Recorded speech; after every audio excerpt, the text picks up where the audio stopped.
We're live. The Goblin-Orc Nation Liberation Session 25. You guys kicked ass and took names and searched caves and did things and... Chewed bubblegum. Yeah. You did all the things, and now you're resting. I think you said you wanted to go back to Komodo to hang out with the fam. For a little while, but then we gotta book it to Rachel to do some retraining and some... Not to Rachel, because you'll be arrested on I was site. going to say, are we allowed in Rachel? Not Rachel. We could take the campaign a different way where you try to overthrow the government and take over. No, we already did that campaign, John. It was quite successful. I don't want to undo it. True. But yeah, Especially you guys considering can... It would probably be us putting back into power that bitch. Jesus. Well, You we guys know. fully... I don't like her either. You guys fully finished searching this cave. You got some papers and stuff, and I will let you know...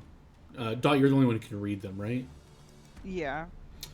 Yeah, so while everyone's hanging out, relaxing for a day or two, letting your Katara's parents know you're still alive after dealing with all those things because they were worried about your survival. I'll let you know what that all says. But is there anything in specific anyone want to do in Komodo? Or is it kind of just hanging out with the parents? If I'm given any opportunity to kill that one bitch, I would kill her on sight. But I don't think I'm going to be given that opportunity. Oh, so... I mean, she walks around the town. If you're there for a day or two... No, she needs to be, like, in a position where I'm not just going to go immediately to jail. So You're not gonna kill her. if I were to find her and there were nobody around and I thought I could get away with it, I would totally cut her head off. Do I find any useful spells in that spell book that I got? I gave you a spell book with no spells in it? I thought Well, it was the creepy undead book, the one that almost killed us last session. And I just created an item named the creepy undead book. Yeah. Do you know if that's a spell book? You want to read I- through it? Don't, but I do want to read through it. Ooh. Sure. It explodes Sounds again. dangerous. I'm gonna immediately kill Yeah. someone. You have found a book of vile darkness. You are going to be corrupted forever. So you're not much different than your existing character. Before we get to all that, before we get to Dot's stuff, what is everyone else doing? You're visiting your parents. They're ecstatic to see you. They thought you were dead or you would die. Because I think the very last time you were here... keep distance between, Oh, sorry, I think I have a bigger delay with... No, go on. I keep bigger distance between, Oz and my mom. Just for... No, you're supposed to distract Oz with your mom so that he doesn't, or she doesn't kill the, other chick. Also, John, you still have the 3-person layout. Do I? Mm-hmm. No, I see 4-person. Oh, I only see 3. I think you're auto playing my old video or something. Yes, if you went to the page before the stream started, it will keep auto playing the last session. Okay. It freaked me out. I was like, what? I swear. I did it. Yeah, I'm actually not here. You're imagining me. Let me just move you guys to Komodo. And, oh yeah, I was looking for a nice happy track. How inappropriate would Kit find it if Oz kept loosely suggesting that she, her mom, and Oz were to have a little fun? Jesus. Nope. No? No. Then you get no fun. That's gross. I get no fun. But Oz needs to blow off some steam. Yeah. This is a little too slow. I like this one better. Think about Oz. Think about Oz's needs. This is the classic one. Yeah, like I don't do that all the dang time. What? But the town is looking...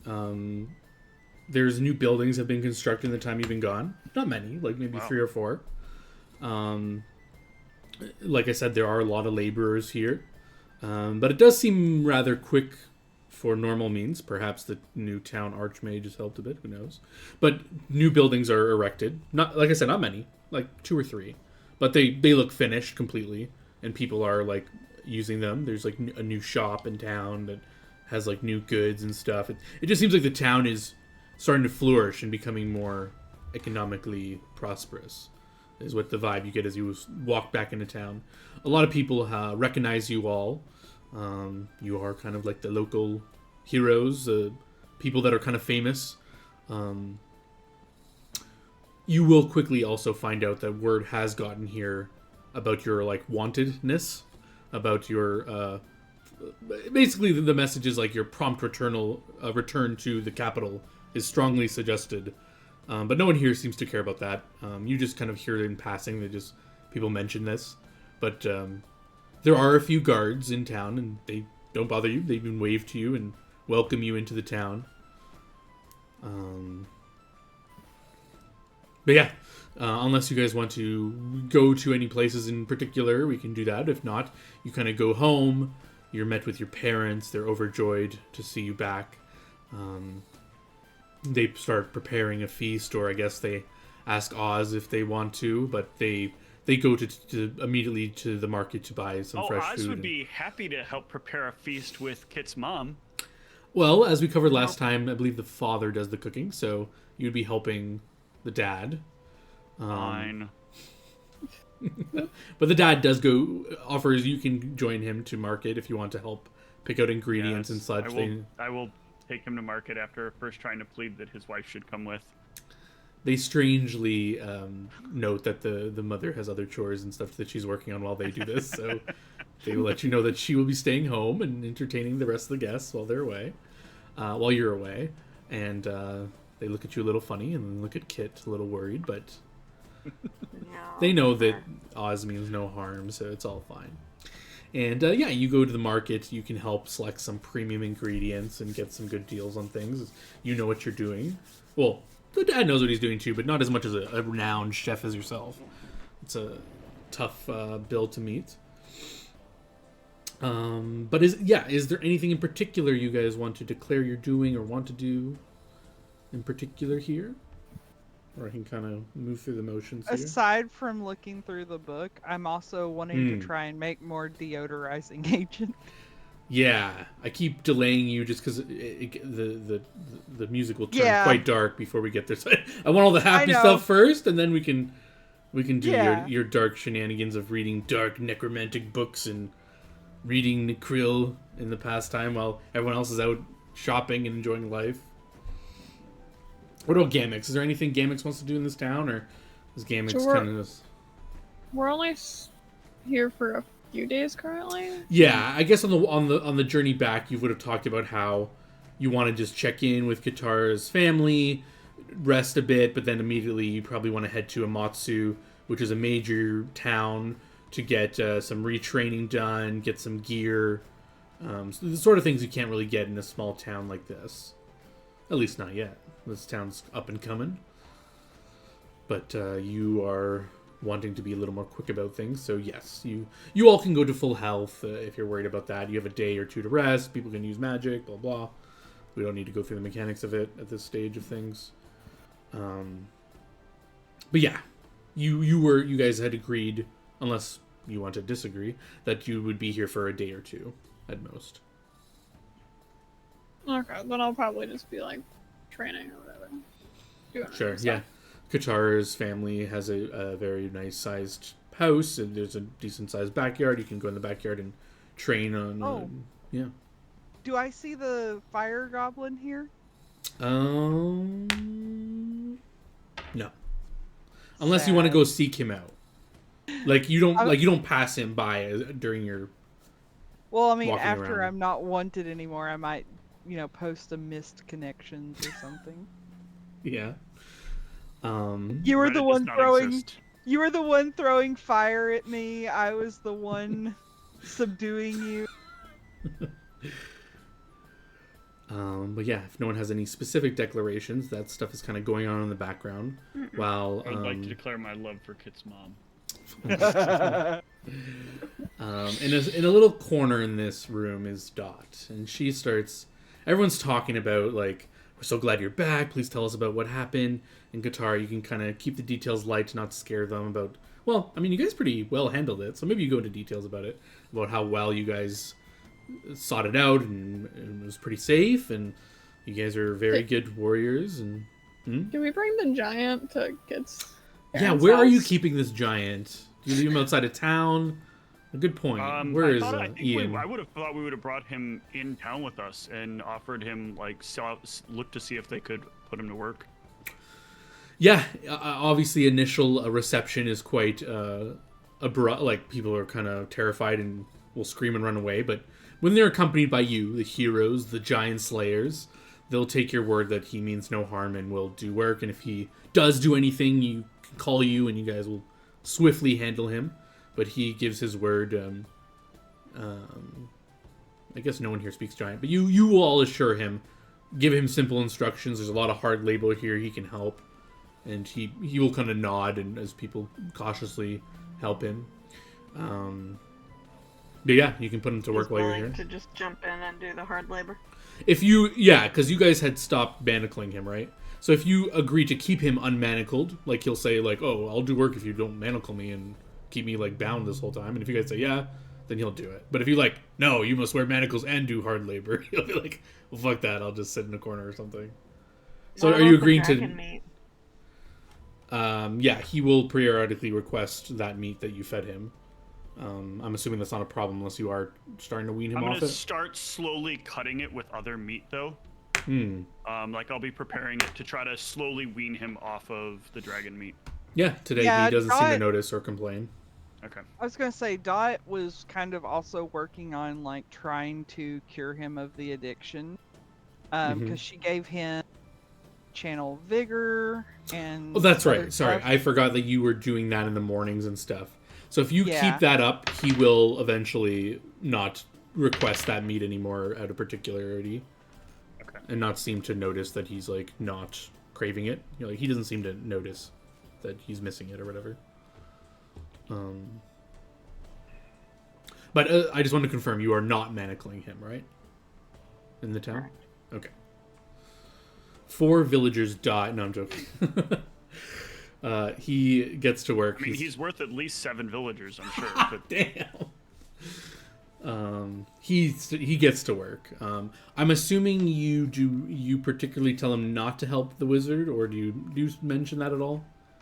I mean, I would specifically say, like, there's this wizard. Because it does not trust her. It does come up in passing when you're kind of bringing him around to the buildings being constructed, and one of the people here in Goblin-Orc says like, he's kind of lumbering around. Maybe the wizard can make use of him. And do you make a comment saying something? Yeah, about I'll that? be like, I don't trust the wizard.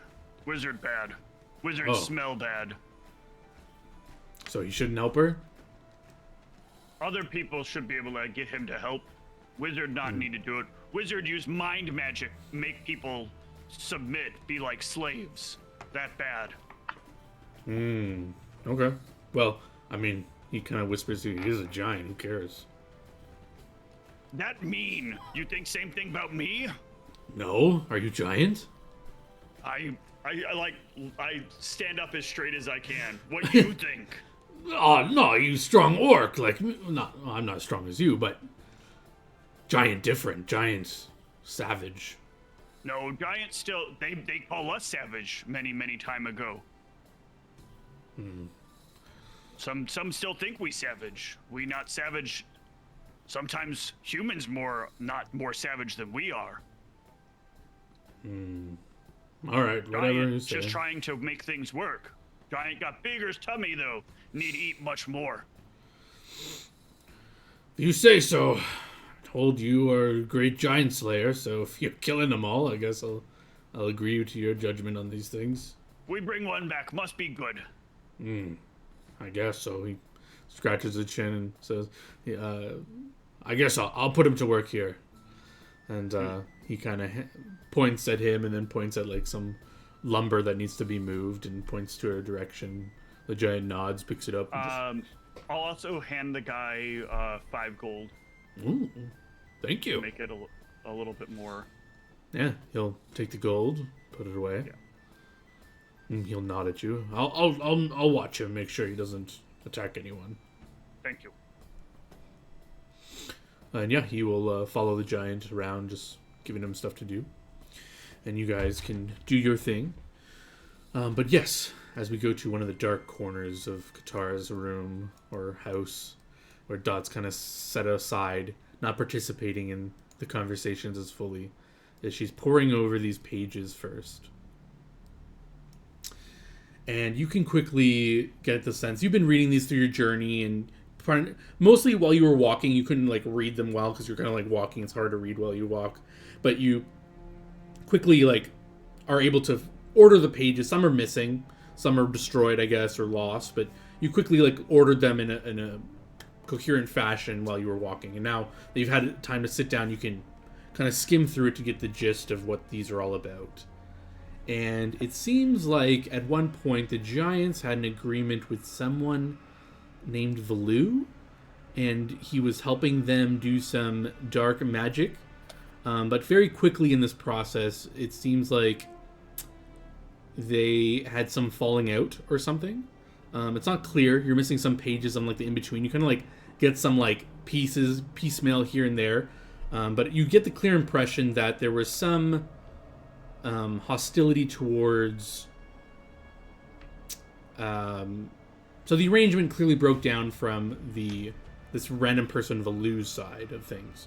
Sounds like the request from the Giants kept getting more and more specific, and the coin did not seem to increase, and there were, in particular, I guess I'll just see what randomly you have in your pages here. Yes, it seems like he had a specific problem with them using... he caught... apparently they have a wizard that they were using to interact with Valoo. So back and forth. And you can even get the name of this wizard that apparently is... Yay! Is working on behalf of the Giants and got in touch with Valoo. The name of this wizard is... I can put it in chat. Ezrin. I'll put that in chat. He's apparently human. And I say apparently because... so, I guess I should mention, the reason this is in... I don't know why I was highlighted on Oz. Steve didn't do that. He doesn't have my notes. So his name is Ezrin, and you quickly realize you're getting the story from Valoo's perspective.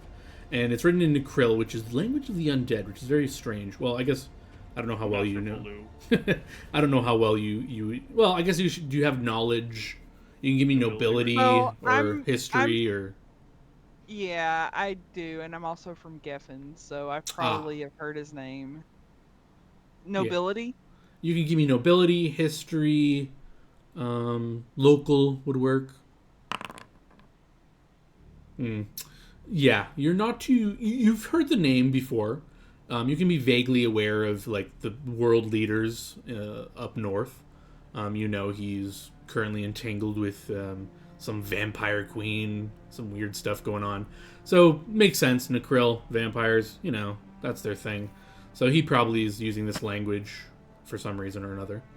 But you quickly read it that you're reading from his perspective, and the reason I say apparently human for this wizard is he looks strange. At least Valoo notes it. And one of the pages you have, it seems like this is like some sort of documentation of this whole process for some reason or another. You don't know why this has been done. But this human is described as having some strange tattoos all over his body, and him having like a paler kind of complexion, although specifically noted he's not undead, as Valoo clearly had some way of knowing this. But he's completely bald, and he just has like these weird tattoos everywhere, like on him. And Valoo notes this as making him feel uneasy dealing with them, but he does so anyway because they pay well, at least until a certain point. And that point is he caught this wizard trying to steal a spell from his spellbook, one of his many spellbooks, and this causes a rift between them.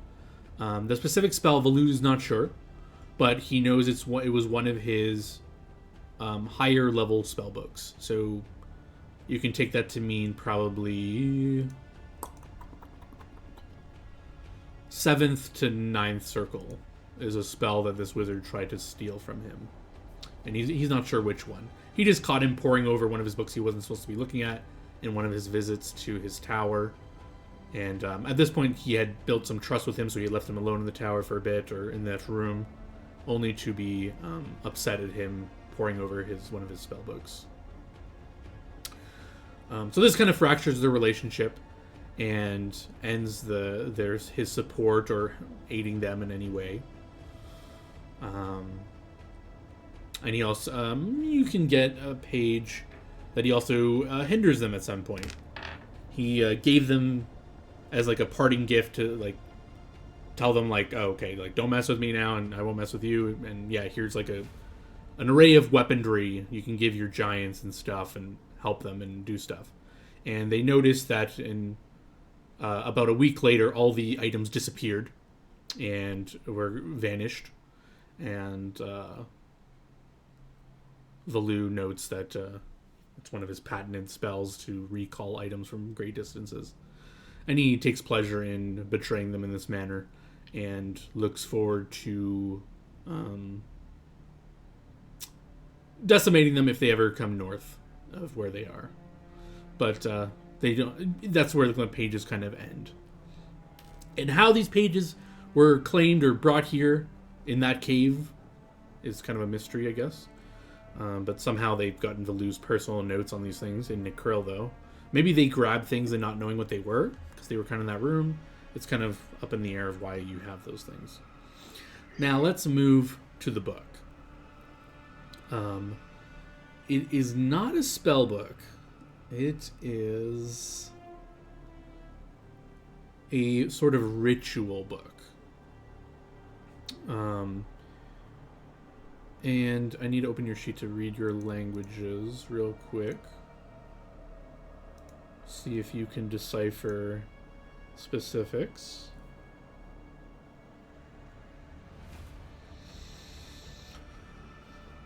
Yes, this book is written in Elvish, and it seems to be very old. The book is kind of brittle to your touch. As you detect magic over it is no longer magical. It seems like the one magic per spell that was protecting it you've disabled in one manner or another.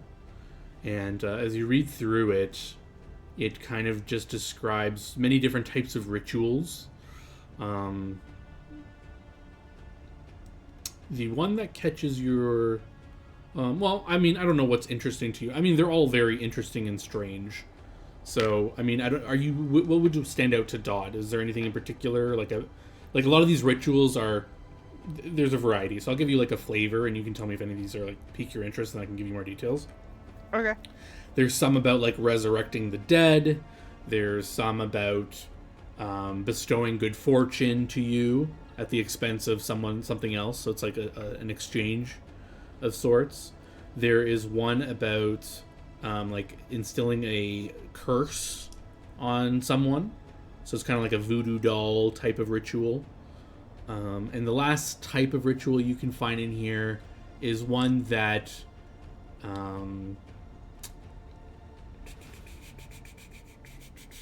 it's specifically about like breaking enchantments made to restrict someone's movement. So it's like a ritual to help break this sort of magic. Okay. But there's like 3 or 4 of each of these types of rituals. Those are like the categories. And I mean, they're kind of organized in the book. So I don't know which one in particular you want to look more into. There's none that's like specifically like this is a giant ritual or this is like a specific kind of creature ritual. It's all like generic rituals. I think for the most part Dot wouldn't really be interested in most of those. I mean, there's a little bit of a temptation on the resurrection part because she's lost people, and there's a little bit of a temptation on the curse aspect because there's people that have done wrong to her. But I think for the most part she's just, she was hoping it was a spell book and maybe she could like learn a few more spells from it. But if it doesn't seem like that's the case, then she probably would just take it to Violet at some point when nobody is like paying attention to her. She doesn't want to do this where everybody else knows what she's doing. Sure. Just a quick comment on the rituals. Maybe this is why Dot doesn't even consider really wanting to learn more about them. Is the general theme of them is an element of exchange. So to get the positive, you give a negative. So it's kind of like for the curse, you can curse someone, but then you yourself take on like something. Or for the resurrection, in order to resurrect someone and you can quickly like look through it because you were considering it, you have to take the life of someone else. So I mean, maybe not Dot's not above that, but it's essentially like you get the idea that it's not like, oh, a free resurrection spell. It's like everything comes at a cost is the sense you get at a lot of these inscriptions. Equivalent exchange. Yes. I could become the Full Metal Alchemist. Yes. No, that's only if we smashed you and Gamax together. You would become the Full Metal Alchemist. Because he wasn't really full. I guess the show wasn't about his brother, but his brother was technically the Full Metal Alchemist, and he was the 1/3 Metal Alchemist, 1/6 Metal Alchemist, something like that. But you close the book and put those dark thoughts away and rejoin the happy ongoings that are here. But you want to deliver this to Violet in a moment where you can get away from everyone. Yeah. I guess I would just... I guess the rest of the party, you're not too concerned about Dot's where she is, right? Like, if you're all... Dot does. Yeah, Dot just yeah. disappears for a bit, so there's no questions. So let's just do that real quick. You can easily slip away after dinner, after everyone has an amazing feast. Let's just get a profession check to see how well the food was from Oz. Yes. Yes. See if it was one of your finest. Oh, it's the worst food. Man.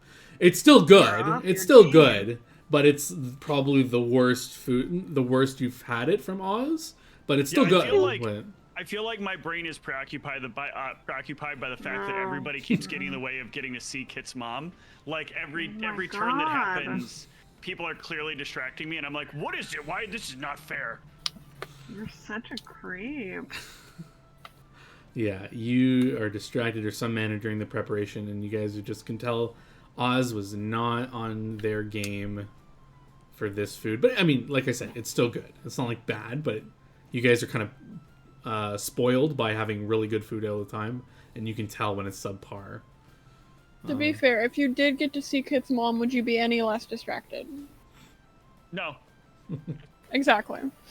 So it's not like it really matters. Damn. All right. So yeah, sometime after dinner, Dot, you can go meet Violet once more.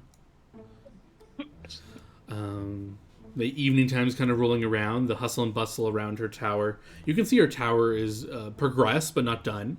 You can see like a lot of the wood framing is now covered up by like some stonework that's been started to start. And you can still see some of the wood interior and stuff is still being built, but at this hour, there's no one here but her.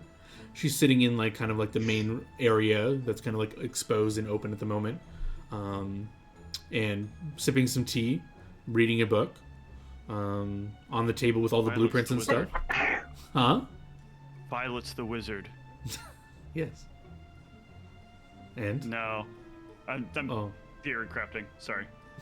He's saying Violet's the wizard that's working with the giant. Oh, but you got their name. It's Ezrin. And they're bald Yeah. and full of tattoos. She's not bald and not a male. She could be. I don't know. I want a reason for it to be her, John. You just really want to kill her. I do. Um, I think some of the Bissy is coming out too, because this bitch is definitely goth. Damn. No, she's wearing bright colors. She doesn't wear dark colors. She's Yeah, but she's all about like. and listen to her music. shit. It's very happy and fun.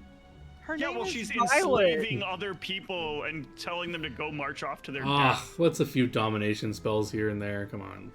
Her name is Violet. How can anyone that's named after the color violet be bad? Violet is usually the name that goth people prefer to have. Goths prefer Violet 2-1 over the leading flower name. Perhaps. Not anyway. Belladonna. You Alright. find her just kind of poring over a book and glancing back at her blueprints and kind of poring over everything. And you can kind of come on in and she'll be surprised to see you.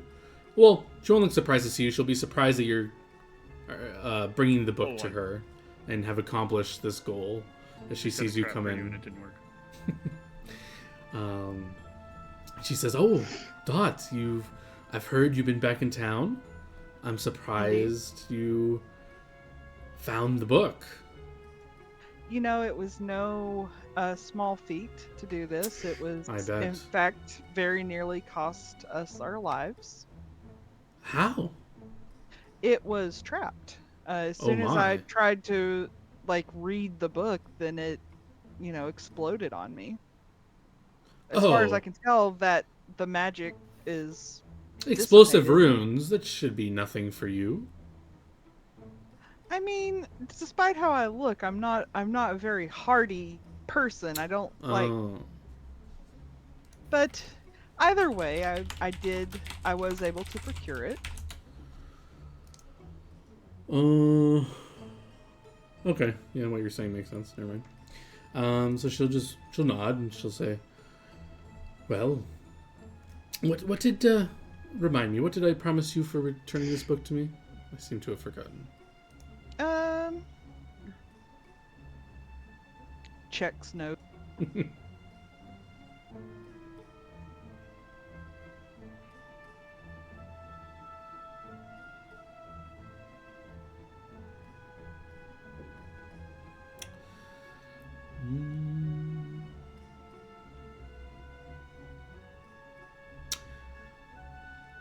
It seems like we both don't recall, so why don't we strike a new deal now? What do you think is worth this book to you? What can I do for you?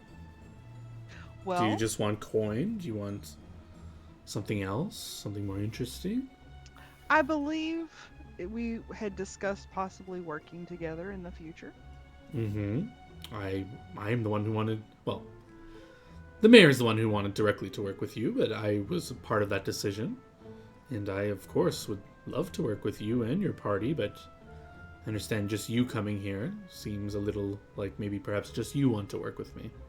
Well, I don't mean any offense, but you should be on your guard around the bigger member of my party. He really doesn't like you.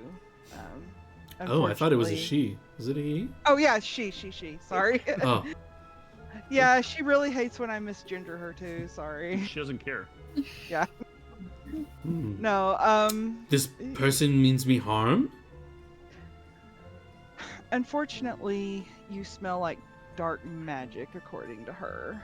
What? And, preposterous. She's gonna sniffs her armpit. I don't smell anything. Do you smell? Do I smell? I don't. Because you can certainly smell yourself. I don't really smell anything either, but she has a very keen sense of smell, and I just wanted you to make sure that you're on your guard around her. Has your friend exhibited this behavior to other wizards before? Yes. The one we met by the Lakeside town. Mm-hmm. I know what's going on here. Arcane envy. She kind of goes to a whisper here. The dumber among us, they're envious of our abilities to conjure things out of thin air while they have to lumber around with axes and smack things. I see now. They resort to crude name calling like I smell and things like this. Well, I just wanted to warn you. I don't think that you have done, as far as I know, anything that would warrant your death. Of course not. I'm helping this town. That's what I say. I'm just giving you a little bit of advice there. Does she mean to hunt me down? Not anything that brazen. Her partner keeps her in check. That's what all that struggling was about when you all manacled her that day. I teleported you. Yes, she meant to strike me? If she had had the opportunity, I'm fairly certain she would have. Well, no offense, but I won't be helping your party any further. Especially when I might have died that day. I wouldn't blame you for that. but I just want to prevent any needless tragedy there. Well, As for I appreciate you telling me this. yes, Of course, our arrangement is not affected by this, but I just would passingly tell you should probably keep better company. Those that suffer from this, as I coined it, arcane envy, they eventually come for those that are good with potions next. Not too stretch from what I do, what you do. true. Have they ever exhibited anger at you for what you do? Maybe dissatisfied for some of your potions? Maybe angrily telling you what to give them in the morning, or Nothing that bad. However, she was pretty upset at my digging around in the troll cave for this book. She also got hit by the explosion, so. Oh, but you said it was a lot for you, but explosive runes should have been nothing for a big, strong warrior. She is, I think she just used it didn't as feel an like it excuse. You and I, we have pursuit of knowledge. That is what we do. It's part of the arcane envy. I bet she probably wanted everyone to get upset at you for seeking this knowledge and looking for such a book. Am I right? She felt like it was unfair because unfair that you get such power, but she must stick with her mundane little axe. well, more like she Or how mundane this shit is. I meant little. more like in the past she has done things that have been reckless and her partner has come down on her for it, yet her partner didn't have the same anger, I guess, towards me. It makes but mostly- sense. Her partner sounds very wise and probably respects the arcane, while your friend clearly does not. She could learn. She could learn from her partner. Sounds very wise. Well, I just wanted to avoid any potential issues there. I appreciate it. As for what you could do in return for the book, I was wondering, have you heard of a wizard named Ezrin? Yes, he's my best friend, and we go way back. I've been paying him Actually, money my for- boyfriend. The name is. There are many Ezrins in history. You have to be a little more specific. Oh, well, you would know this one. He's bald and pale-skinned and has tattoos. That is a lot more specific. I'm afraid I have Motorcycle. not encountered someone named Ezrin who fits Going that through description. a midlife crisis. Well, if you find out any information about him, could you Do you want me to actively seek out information for this person? Yes, I think so. That is going to be the wizard we have to go up against when Oh.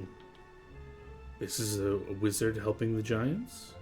there is a wizard helping the giants. I assumed as much. And he's quite skilled, possibly able to cast between 7th and 9th circle spell. How do you know this? I ran into an account of him in the caves. Someone who possesses that power will not be easy to simply get information about.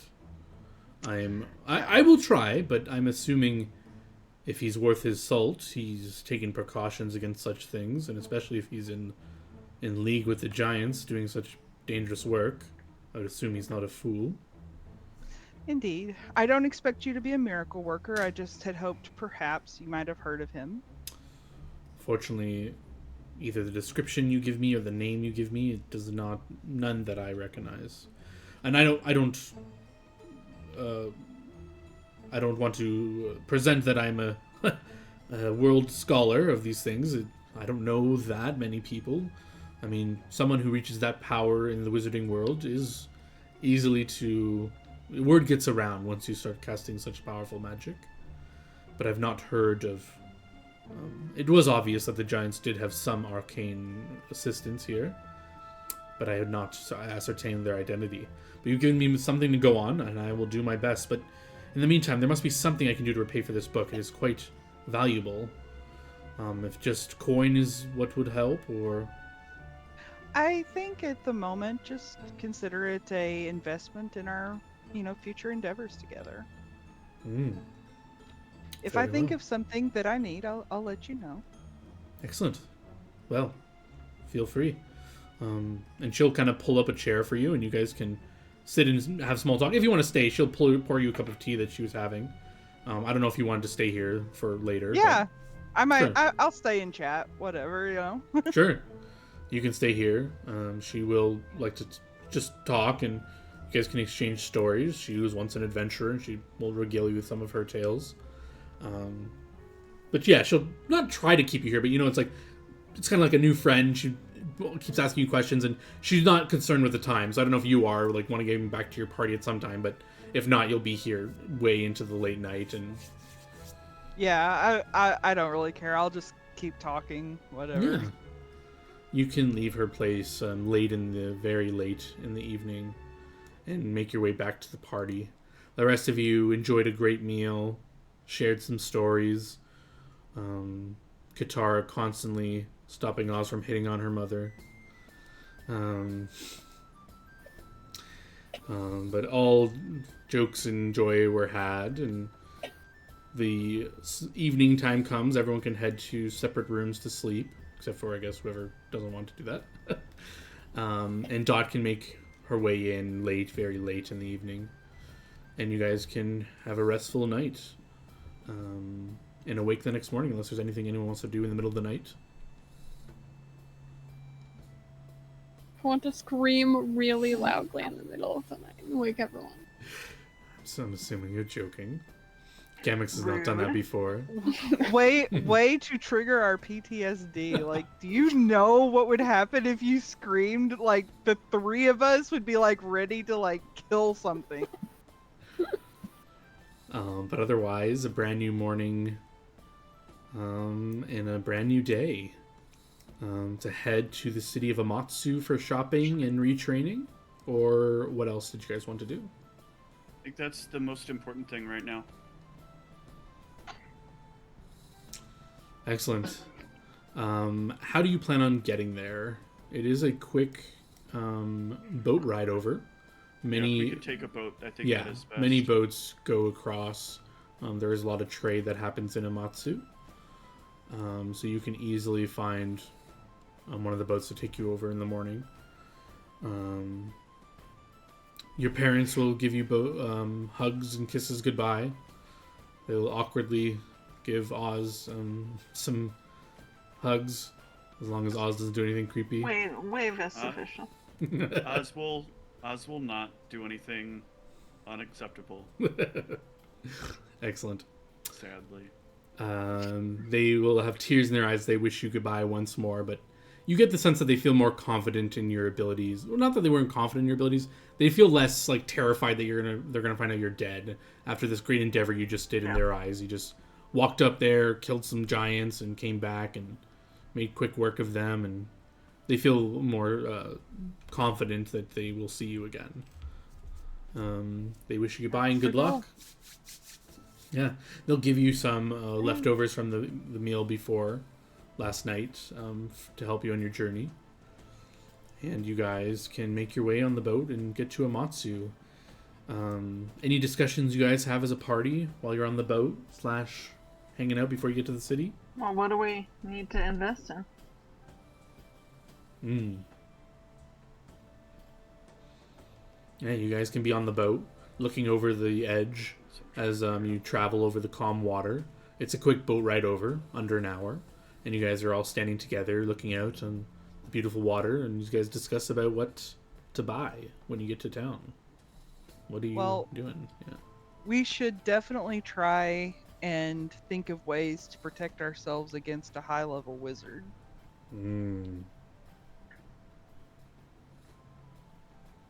Dot will protecting things. Well, actually, Dot has an idea.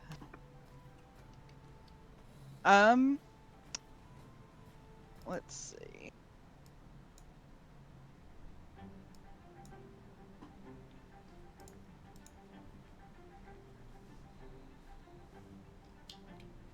Um, Dot is considering using the formulae of sending to see if she can talk to Baloo.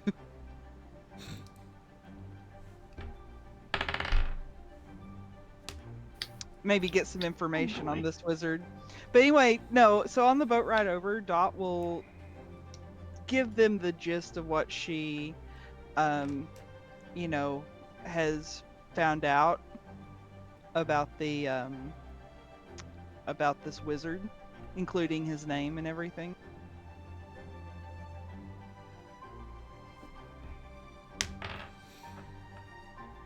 Mm-hmm. Do you actually? Were you joking, or are you actually sending to Valoo? She's considering it. She has not decided yet whether or not she will. Okay. She is considering it though. She's kind of, you know, telling them what she found, and also that she's considering perhaps contacting this Valoo person, and seeing if we can find out more information on the wizard. What if he's super bad? What if he is like that wizard from Komodo? I mean, sometimes bad people can still be helpful. Sometimes bad people can still do, you know, morally okay things. Sometimes they try to kill people just because. Have you ever We kill heard this people. saying, the enemy of my enemy is my friend? The enemy of my enemy is already dead because that's how I got to my enemy. My Maybe- point is, he Oh, okay. from this, he clearly does not like this person, and he might actually have some good information and help us, you know, take this person down. It's worthwhile to look into. What were If you- we can, I'd say we see if we can find any more information about Volu first. Mm. Make sure we know as much of who we're dealing with. Now that she as well. mentions Yeah. the name to the party, anyone else have knowledge, nobility, knowledge, history?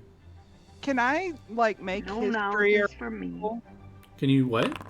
can I have both? I have all three knowledges. Can I make like the other two that I didn't make? You see can if try I- to assist Gamix with your other, well, the one that you didn't make. You can try to fill in the blanks with something that you may have heard with the other one. Ugh. Yeah, you're you're gonna have to rely on Gamix here. That's a pretty good roll, 15 for a world leader. You've definitely heard of this person before.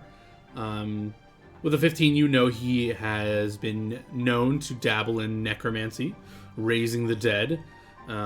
He's definitely an ambivalent kind of wizard, definitely high sphere magic. He's entangled with a vampire queen to the north. Vampires aren't known for being very good people, but in theoretically, this is a world leader. They're not just like going around murdering and invading everyone, allegedly. So Like, they're define entangled. they're dating. It's widely known. Okay. Romantically entangled. Yes, have children. they have children. They have children. But they haven't officially been married or anything.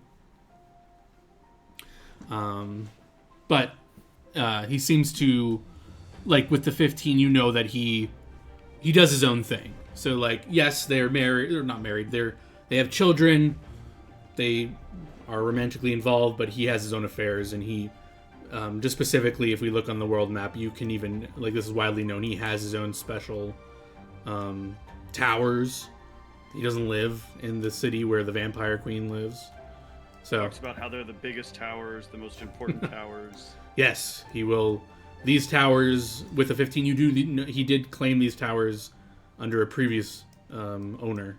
He now is the owner. They were previously called the Towers of Knowledge, which held many books that were freely open to all, but now he is the owner of them. Yeah. Great. So now they're Valu's Wonderful. Towers, not the Towers of Knowledge. That makes me feel so much better about him. So- After, of course, betraying the like a giant wizard council of education and Oh yes, he also, it is well known he was thrown out of the Geffen School Academy for unknown reasons. 15's not enough to okay. know Got it. what their discrepancy was, but he was a teacher there and subsequently no longer teaches there. other than that, so yeah, it's not like he's like a big bad wizard who's killing people, but he's definitely not a good guy. He's definitely, just from your check, you know, he's probably done some bad shit, but he's one of the world leaders now, or tangentially related to them. He's a big player in the grand scheme of things. Player is the key word. Yeah. You're pretty confident if Oz had talked about this like reeking of dark magic, you're pretty confident that would probably set that off based on the description.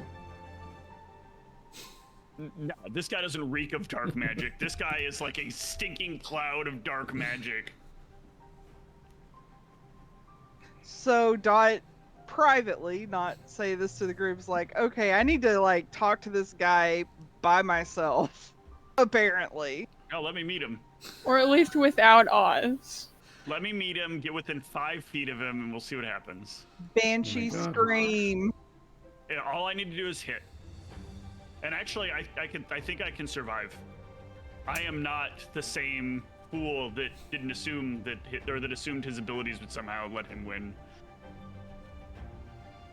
Yeah, No, so he'll Gamix just come back in one of his second bodies, I'm sure, walk up the stairs and be like, okay, now you're dead. Gamix, you can regale everyone with these tales that you've heard of this. Yeah, I'll let wizard. them know how great of a dude this guy is. Yeah, you could choose to lie and say whatever No. you want. No, okay. I'll thank Gamix for filling in the blanks there. I'm like, you know, sometimes it's hard to, you know, remember some of this stuff.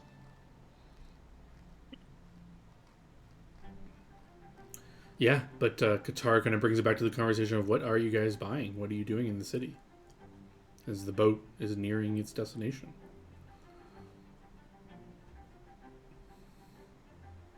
I'm doing math. Mm. Not in character, though. What do you mean? Oz loves math. Ah, man! Oz is like 2 + 2 = X.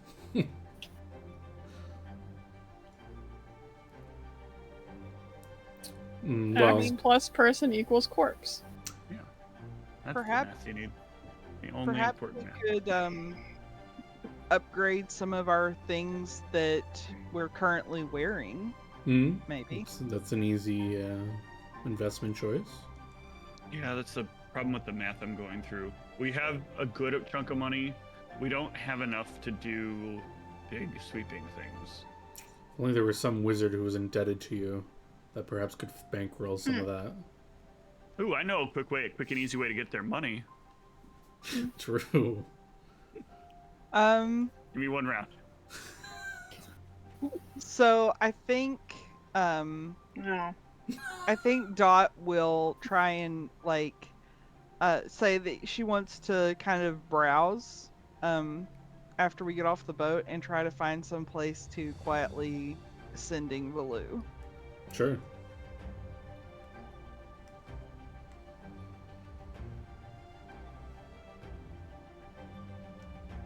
Do we want to... 25 words or less. I'm counting words now. Yeah, I was going to say, do we want to do that first while you're still looking at things to buy and you guys can kind of window shop while that's happening?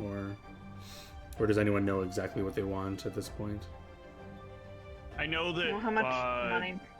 we need to set Gamex out on doing the retraining over the next 10 days. Yeah. So I will take that money away. Okay. If it's And then you get, standard. what, plus 10 HP? Is that what you're doing? No, Gamex is doing the Oh. trading out 2 feats Oh. for 2 different feats. Ooh. Yeah. Okay. There were decisions made before character stuff was changed. So just out of curiosity, what are these feats being changed? It was extra arcana for... Oh, I went to the wrong tab.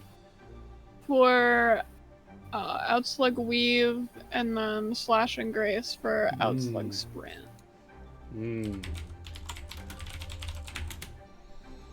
Outslug Sprint. Yeah, these Well, are pretty with fun. An additional feats that I 5 feet found. while making a 5-foot step. Ooh. Outslug style. In addition to the chosen weapon of character within training. Very cool. Yeah, so you can do this retraining in Amatsu, and I guess we'll just jump to you arriving there, since it sounds like there's no preamble discussion that you guys kind of have. Well, I guess we could assume you have it, but we don't really know at this point. But let's just move the story along. And then I also need to borrow Gamax's arm to get it upgraded. Jesus. Okay. For how long? 8 days. Oh my 6 god. days. Sorry, 6 days. Ah. Yeah. So yeah, you guys, the boat docks in Amatsu, and you'll notice that this is a big change from any city you've been to. This city is very militarized. There are many guards and many questions when you arrive. So I would like to roleplay some of that as you show up ashore, and you guys are decked the fuck out in gear and clearly like high-level adventurers. And there are many full-plated out, multi-race people here. There's, like, you'll see an elf and a dwarf. Like, there's it seems like all diversity here. But they all have this similar kind of outfit. It's all like this very metallic, very plated kind of armor. And no matter what, like even a dwarf, even an elf, even the skinny like elf or whatever, they're all wearing this like very heavy looking, seemingly heavy, bluish silver metalled armors, all bearing this sigil that kind of looks like Mandarin Sanskrit or whatever it's called, like the stenciling. Those are two very different languages. Yeah, it's the style of Sanskrit, but it's like it looks like the lettering of Mandarin is what I'm. So it's more like wispy as opposed to being block structured. Yes, and it's like very expertly like weaved into the armor. It looks like it's either magic or like an expert craftsman has somehow combined this style into the armor. It looks magical because like how would you do this? It's like it doesn't seem like it makes sense. But they all have this like same sort of sigil, and I guess interviewing you as you guys dock in and you're trying to get into the city. They'll take your group aside, and it is a half-orc who has you here, and he kind of just brings you into a room. No one asks you to just disarm or anything, but they will guide you into a room. There's many guards here just in case you're thinking of fighting anyone. There's a lot. I guess we should change music as well because it's not as fun here as you're being interrogated. What are you doing in our city? I should have. We're here to support your local economy. That'll actually go well. I mean, it's true. The truth is always best in these sort of situations. They take you in this room, but the half-orc here is clearly doing the questioning as you are all given seats. You don't have to sit, but it's like these very stone very basic kind of chairs and this big stone table, and he kind of sits across from you and just kind of puts his arms like this, and he says, "Please, have a seat," as you guys are kind of walked into the room. I will sit down. Does everyone sit down? Yeah, I'm sitting. Mm-hmm. All right. He looks across the table. His hands kind of. He looks down at this paper and looks back at you. He says, "Says here you're wanted in the capital of Rachel. Why?" It's a misunderstanding. Yeah, misunderstanding. What's the misunderstanding? If you talk to the people of Komodo, you'll hear we're actually heroes. We just. I know who. He puts a hand up. I know who you are. What's the misunderstanding? Oh, we're not. There's no reason for us to be wanted. I haven't done anything wrong. Really? It says here you murdered a group of local adventurers in a small little town. Did that happen or not? They were it wasn't actually, murder. yeah, they were baby killers. Baby killers? Yes, they killed a bunch of children. Oh. Their town said they didn't. They defended them. Bad town. Bad people. I haven't been that far east. Is that how they deal with things out there? No trial or just send out you all to deal out justice? What is your Justice would never happen otherwise. So what capacity do you work with, Rachel? We help solve problems. For who? For the council? For the greater good. Vigilantes. No. Or hired. Hired? Who hired you? Ronald? Depends on the mission, you know? Like Komodo recently wanted our help, so. Someone said Ronald. Is it Ronald or are you freelance? Ronald not give us this mission. We take mission because we disagree with idea of killing babies. These people we go meet, we end up fighting, they end up dying. And what are you all planning on doing in Amatsu? Boosting the local economy. Yes, shopping. And how much money do you plan on spending here? $26,000 gold. I'm sorry, how much? 26,000 gold. He looks to the rest of the party. Do you all just kind of nod along, or? Something like that. Yeah. He kind of stands up. He says, "All right, no vigilante justice while you're here." Wouldn't dream of it. He nods. Would you hate to be the guard that has to go before the mayor and be like, I just stuck the city out of 26,000 GP? He will escort you guys out, and you guys will be brought into town. You'll notice that the town architecture is different than you've seen anywhere else in the country, unless you've been here before. I don't think anyone's been here before. It is a walled city as you were brought in. A lot of the buildings are built very close together in this kind of Eastern architecture kind of style.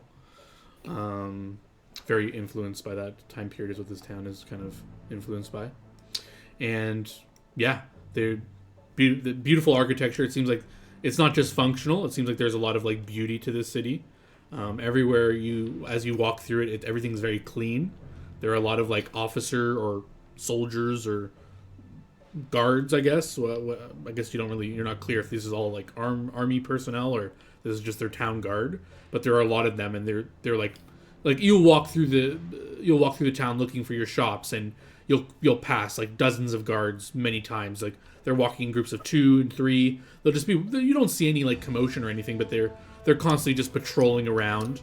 You'll see someone you'll notice at one time someone threw a paper in a lawn or something grass, and immediately 2 guards kind of rush him and force him to pick up the paper and stuff like this. They don't beat him in the public or something like that, but you can tell this man looks terrified when he sees the guards approaching him, and he's profusely apologizing. But there's no violence. There's no they don't cut off his hand or something crazy. They just are just watching him clean up the paper he threw, and he quickly scurries off, and they just kind of watch him scurry off, and then they continue on their patrol. You get a sense that people are, just from that interaction and just murmurs and stuff you hear, the people fear the personnel that guard this city and walk around, but otherwise people seem happy and doing their thing. But anytime you will just you just happen to pass by, and someone will be talking about the guards in a very hushed tone, saying, "Oh, be careful, don't catch them you being out late past curfew," and blah blah. You'll just hear random things like this, where it's clearly a very rule heavy society, and there are apparently strict punishments if you're outside of that. But otherwise, for tourists like yourselves, you head to the markets and you have no issues. You will get some strange looks your way, as many people are not wearing the same kind of outfits you are. And you weren't asked to disarm, and many people here don't have weapons, so they just see Oz carrying this huge axe on their back, and you kind of stand out a bit. But otherwise, no one bothers you or says anything to you unless you go up to them. And yeah, you feel free to let me know what you want to buy, what you want to shop at, if you want to try to haggle. Dot would suggest that maybe we go to the inn first and get rooms so that we have a place to stay during our she's kind of thinking if she's hearing about the rules and like curfews and stuff, she's hoping that if they get like a room at an inn that they can like ask, hey, what are the rules, so that she doesn't break them. Yeah, as soon as you say that, Fine by me. oh yes, He What was said that? fine by her.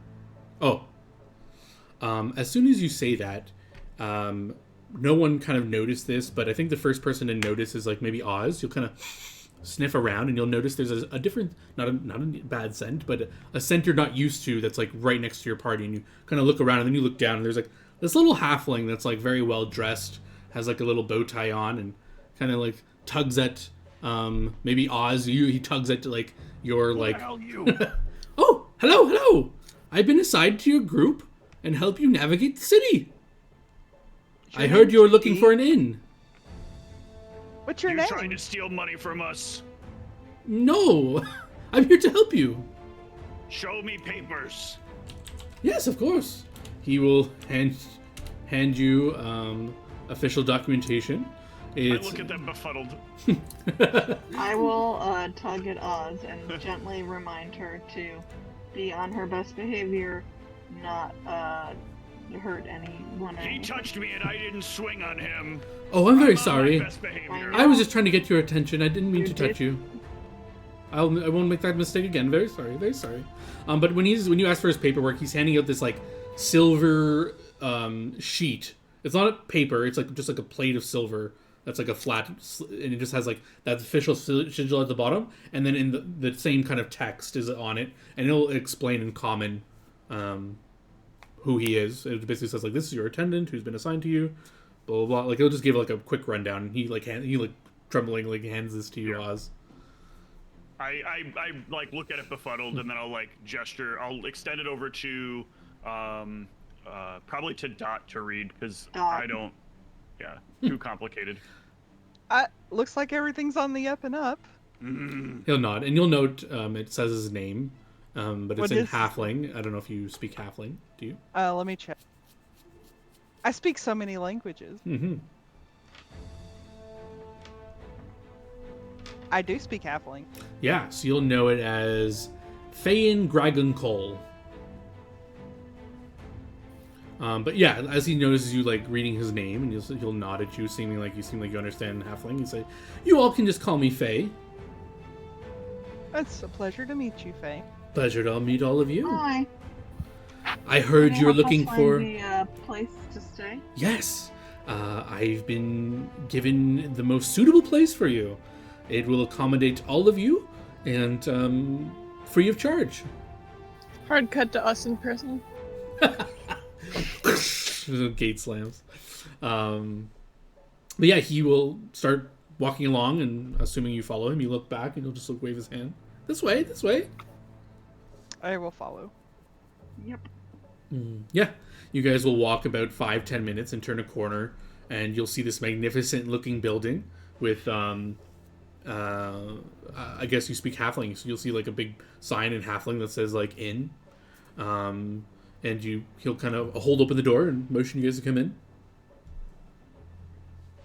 I'll follow. Yeah. Or I'll go in. As you come in, you'll notice that all the staff are clearly halflings, as they're all bopping around and serving people. And you just quickly, well, maybe not all, everyone here is a halfling who works here, but everyone who you can see that is staffing everything, the person behind the counter, the person serving drinks on the other side of the building here, they're all halfling. And they're all dressed well. Like, we'll fit here. He'll turn to you and say, "Oh, no. As you look, all the clientele are normal, or not normal, but not non-halfling people. I meant like medium-sized creatures, like normal, I guess. So you can tell that their clientele is not halflings. And he'll say, no. We serve all sorts of manner of creatures, big, small, tiny, huge, all sizes. There are a few rules that I'd like to run down before... Oh, bless you. There are a few rules I would like to run down before I bring you to your rooms. Like rules. Yes, I'm sorry. It'll be very quick, very quick. No fighting. All your possessions should be stored in the main room that only you have keys to. You should keep yourselves unencumbered by weight of things while you're here and move freely among the city, not worrying about your possessions. We guarantee all your possessions. Of course, I've been told, you've been given a special exception. Not many people are allowed to walk around the city with weapons, but you are allowed to keep your weapons. My only requirement is that you leave anything else behind that you don't require for your own safety. And that's it. That.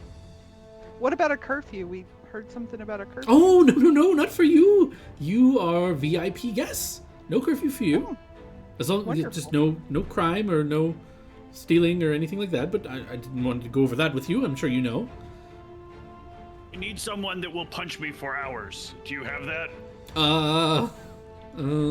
Punch you for hours? You mean like a massage? You need like... No, I need to become tougher. When I do my toughness training, they punch me for hours. He wants training. Yes, we have the finest warriors in all of the realm. I'm sure you could find someone who meets your needs. There is a training facility not far from here. I'm sure they have what you need. I will go get fisted. Okay. What about the rest of you? I would prefer to rest in my room for a short time before, partaking in the economical. Mm-hmm. Yes. He will hand you all separate keys for your room. You'll notice the keys are made of this bluish silver metal. Very cool to the touch, and they feel very slick. And yeah, as you come in here, I forgot to describe like your surroundings. It's clearly a very fancy place. As I mentioned, all the staff are wearing very like formal attire. The clientele are not all dressed formally, but they clearly look of some like noble descent. All of them have like gold trimmed cloaks, silver trimmed, like all like the fancy kind of metal kind of coloring on them, and they all look kind of like a little snobbish as you guys kind of come in and you're like kind of worn out, like traveler gear. They all kind of give you a little passing look, but quickly mind their own business. But you'll notice they kind of give you like a kind of like, ooh, who are these people? But they quickly like mind their own business like almost immediately. But yeah, he will show you to your rooms as well. They're all together.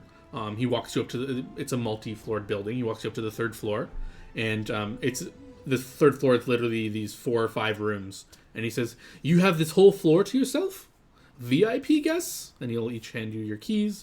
And he's giving you all separate rooms, but of course you can stay in the same room if you want, or multiple rooms.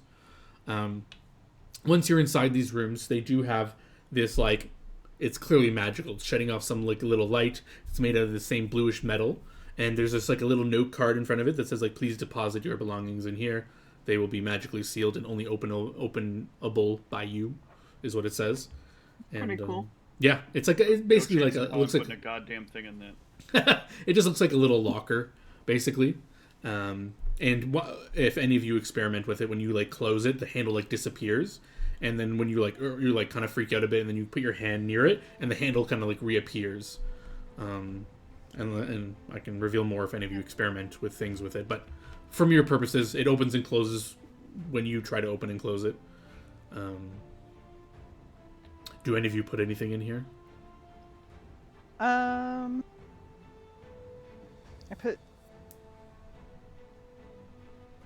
I'll put my haversack in there. Wait, I'll ask him before I do that. This isn't extra dimensional space, right? No. Okay. I would have warned you. I wouldn't want explosions to happen and black holes to open up in here. Yeah, okay. No, it's a physical space. Should be able to hold anything you want to put in it. I'll put my haversack in there for now. Mm-hmm. Is anyone else putting anything in there? In your own personal... I don't think so. Okay. So you're all ignoring his thing saying don't bring anything with you that's not essential to your... Everything is essential for my survival. If How he wants to argue me, he can break his own law. So what does he think is not essential? He is like the implication you got was you can bring your weapons, but everything else should just be left here. So like armor, amulet of natural armor, my lenses, my belt, my pants. Well, I mean, like magical items are probably you can keep on yourself. He just meant like if you're carrying like any like extra bags full of any random stuff, like basically your miscellaneous items you have on you. He's saying like, I guess someone can give me a sense motive to try to like sense out like what he was implying. He was being very coy about it. That's not good enough. Anyone else have sense motive or no? Yes, I'm just getting to it. Yeah, no worries. Oh, yeah, Katara, you kind of got what he was putting down. You get the opinion that he was, like, afraid of pickpockets or something, and he just wanted to make sure, like, you just kept, like, your most valuable things on you, and then, like, things that you weren't able to watch on you. And he just wanted to make sure, like, no one steals from you to cause, like, an issue. I'm just gonna cover myself in the Cloak of Forbiddance. Alright. Sure, I'll wear that too. Okay, so just quickly, I want to... Oh, well, why don't we take a quick break here, because that's what we usually do. And then when we come back, you guys can do your shopping in Amatsu. All right.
We're back.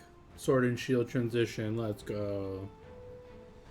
Where did we leave off? You were getting ready to shop. Oh, right.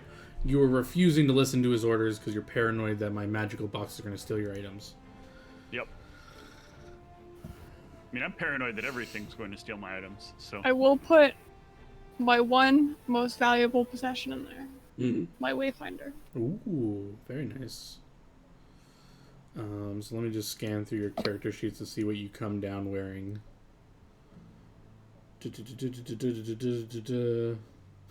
I do want to mention Dot stays in her room.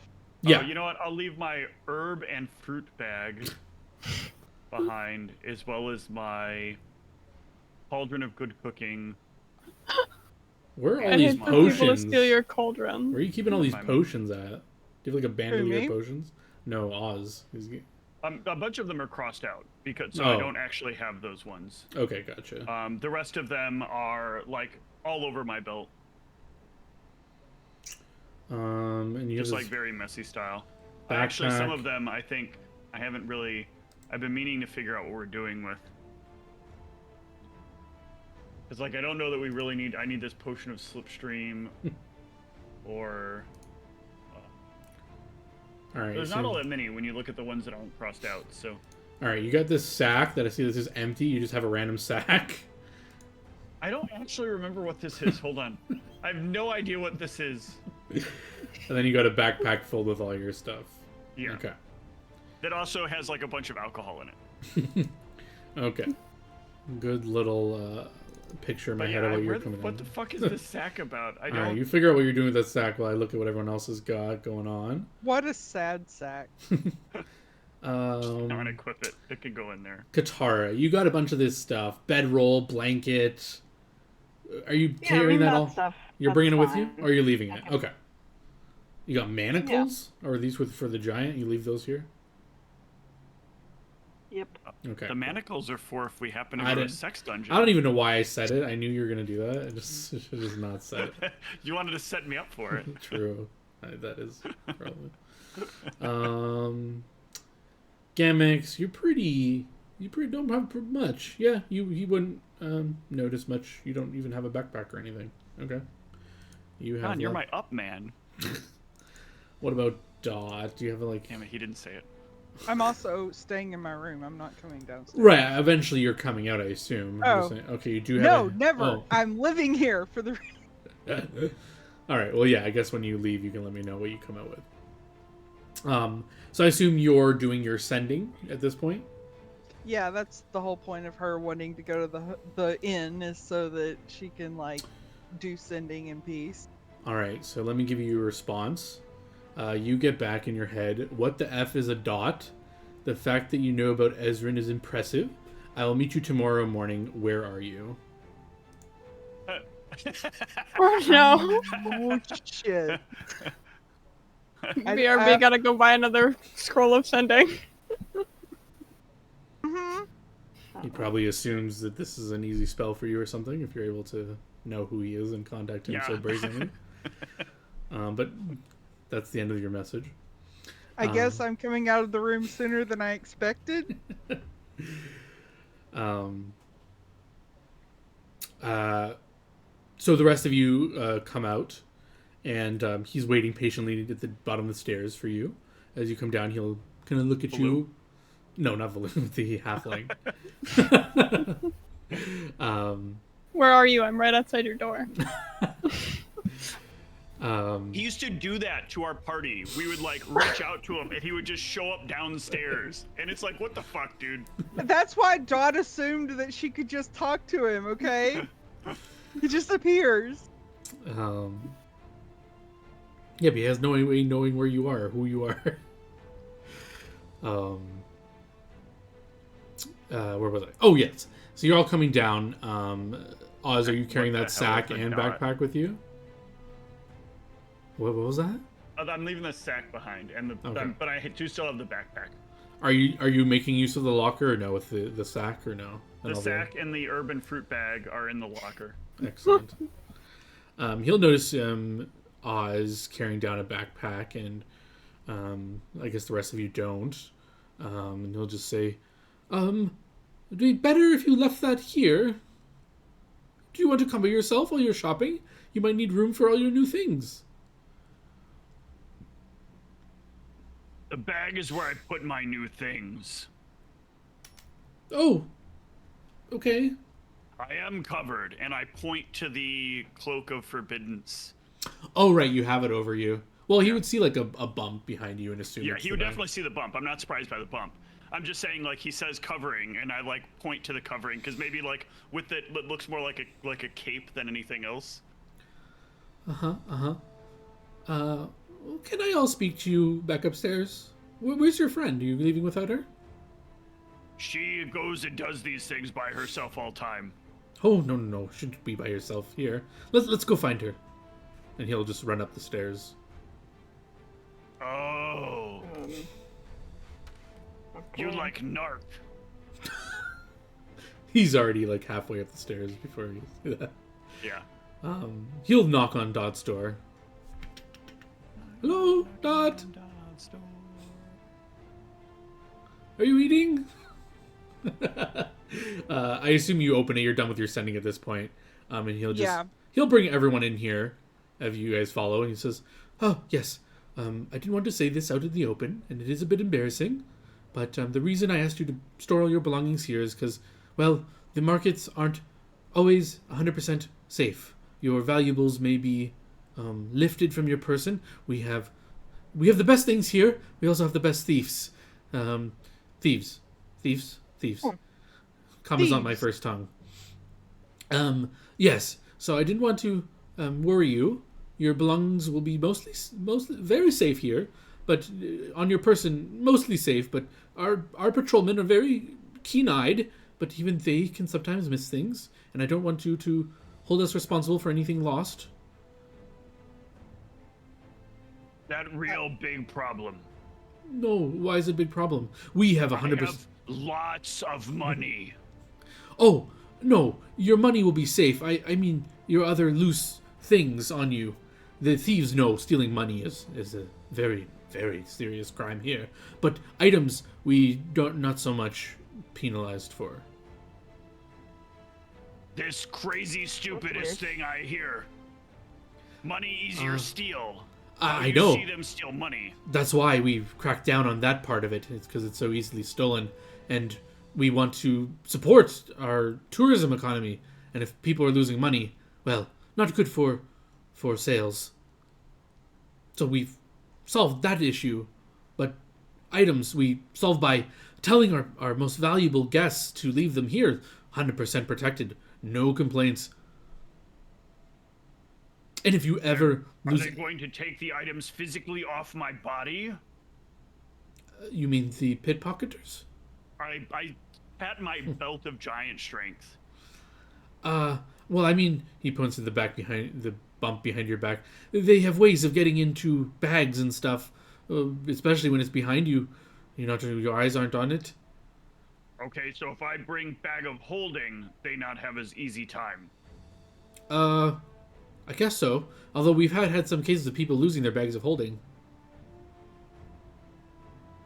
Jeez. Yes. Don't speak of this, if you wouldn't mind. We don't want to worry people, but that's why I just wanted to insist that you keep your things in these lockers. They're made by the finest magicians. They lock only open to the owner of the room for the time. Look. How about we work it out like this? You send finest people that do things to us. We evaluate them and pay them. We not leave if you city's so bad at being able to keep things safe. My comment is so bad. What did he say? They said. I will say, Oz. Why don't we just go with the flow? I mean, Look. He'll go up to Dot's locker, Oz. and you'll notice that when you went to it, the handle appeared, and when he goes to it, the handle doesn't materialize, and he kind of just like go up to. You come to me. You come here, and I'll go up to my locker. Yes. Look. Yes. Okay. Same thing. And then I'll open up the locker. Oh, okay. Yeah, you can open it, but then he'll And say, then I'll push him in, and then close it. Oh God! Ah! He like. No. And then Oz. okay, I know. I'll open it back Oh, up. oh, he like pops out. Oh God! Oh God! Okay. You safe? You could have killed me. How could I have killed you? You could have left the room and then no one would have been able to open it but you. That's not how that works. That is how that works.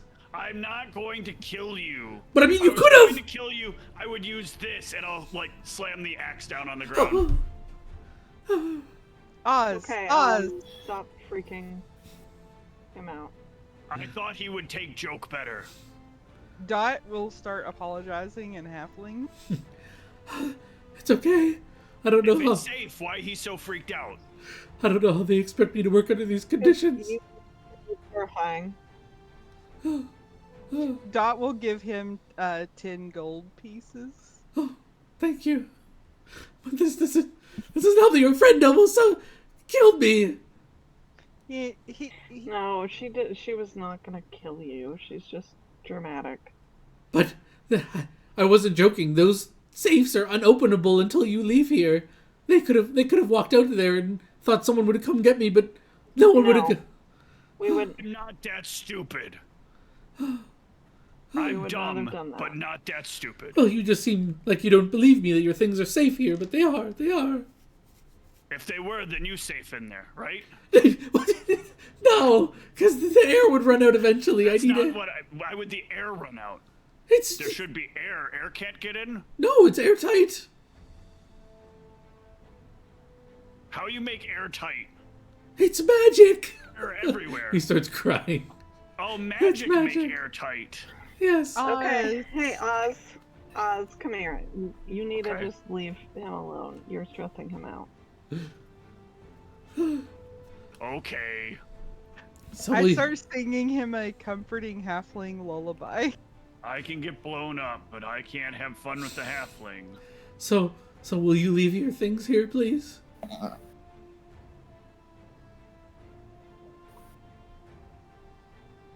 Hear what I need. What do you need? I need way to store money. Then apparently not in bag of holding or backpack. Yes, I can give you a coin pouch that's magic. It stores any number of coins if you prefer. Yes. Anything else? I need you understand. You worry if you push into locker you gon' die? If I lose my stuff, I hope I not see you again. No. Nothing will be lost. Oz.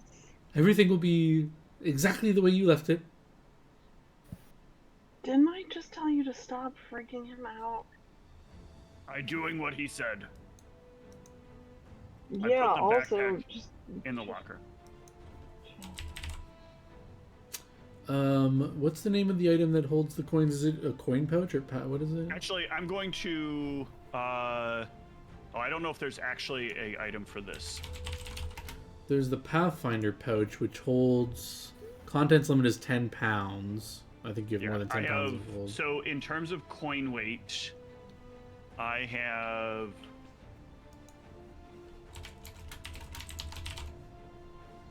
I have 51 pounds of coins. Okay, he will give you a minor bag of holding. He lets you know this is free of charge as long as you promise not to stuff him in the locker again. And he'll put this on your thing, on your sheet here.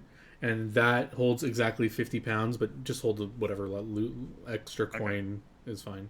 And that should hold all your money. So yeah, he And brings I will you... Yeah. I will basically put everything else that I'm not wearing into here. Oh, thank you. He'll... Except, I'm going to take all the items out of my backpack to put them in there. Okay. And I'm going to put them all in the bag of holding. And then I'm going to put back on my backpack. Wait, what? My backpack contains all my alcohol. Okay.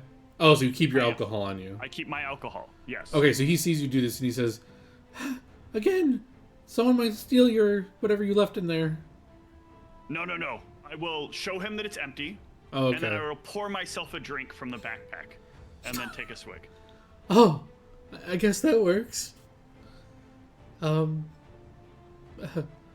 Thank you. Your items will be guaranteed safe now. No pickpockets. Whew. They better. Do you need help finding the markets or any specific items you're looking for? I would like to visit a scroll shop. We have the finest scroll makers in the city, or in the realm. And in the city, I know the best one. Excellent. Anything else specific I can guide you to? Or we can just peruse and you can window shop? Yeah, let's peruse. Sure. Let's go! And he'll scurry out and wait for you to follow him. And yeah. I'll tell Oz, you should make him an apology meal. Mm-hmm. That's a good idea. Please don't Not feed him make a halfling. meal. Not make a meal out of him. To be clear. Why you always treat me like I'm that dumb?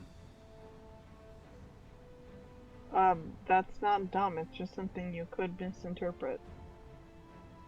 Not that. I'm sorry I make you feel this way.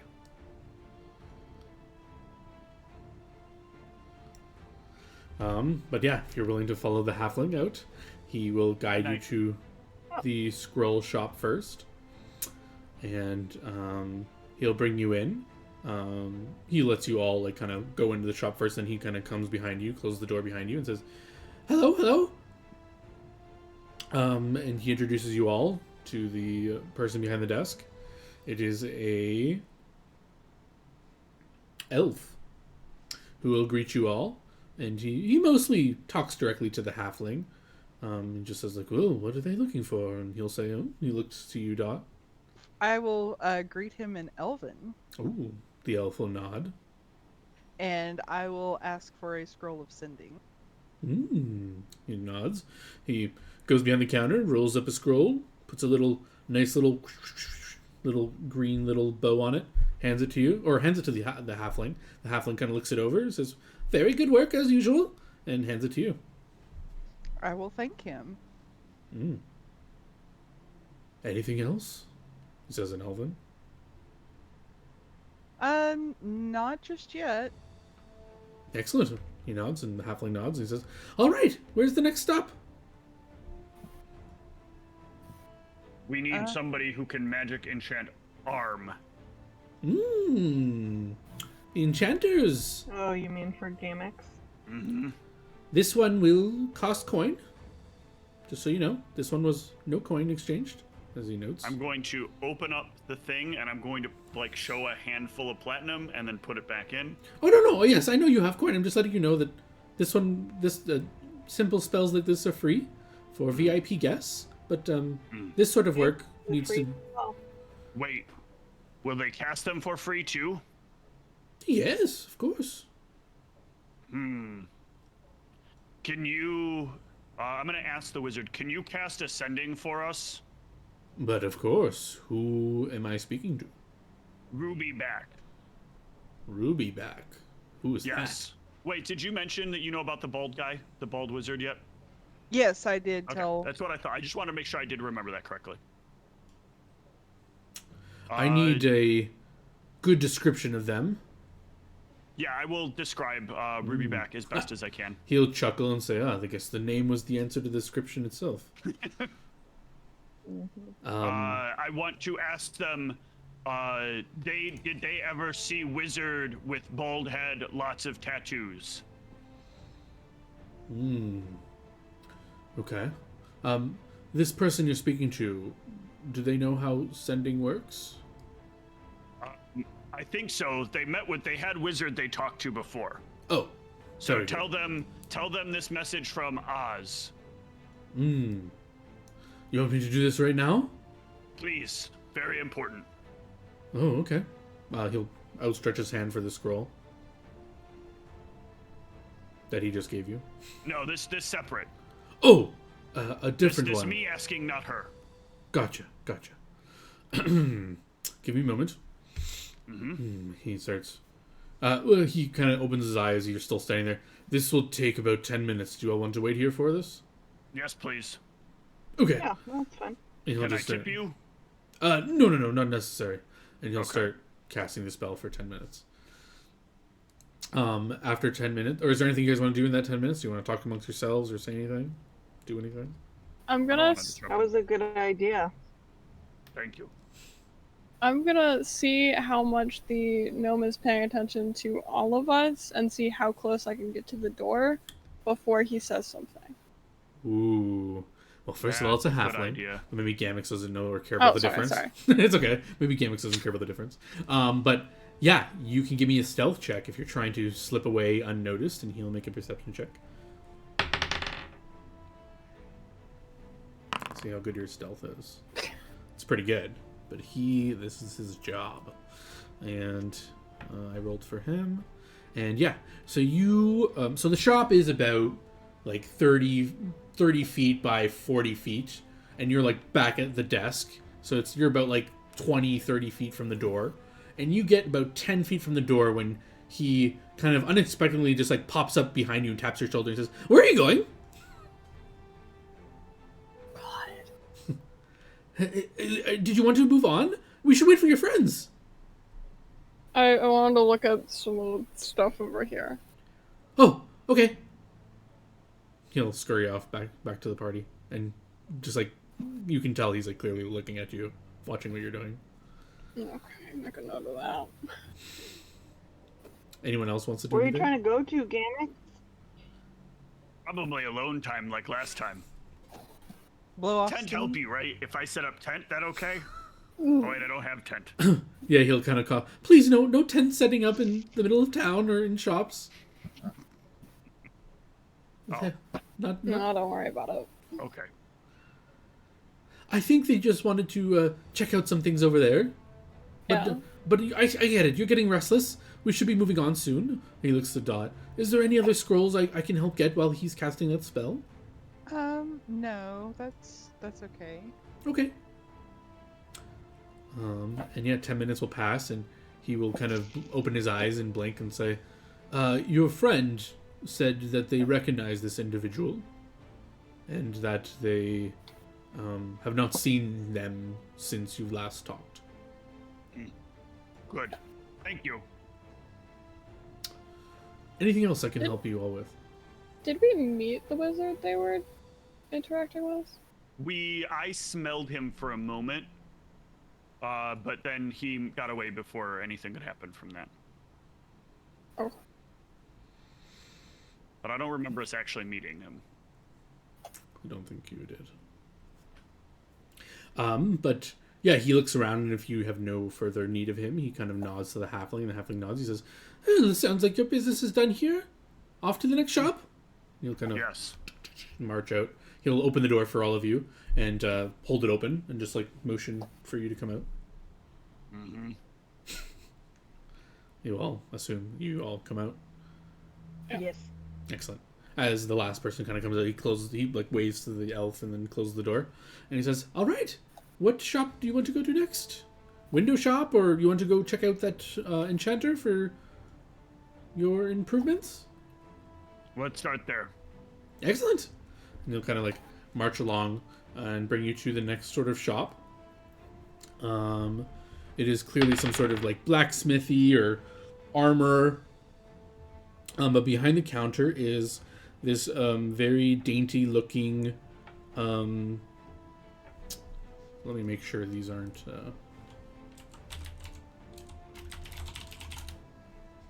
This wouldn't be a problem.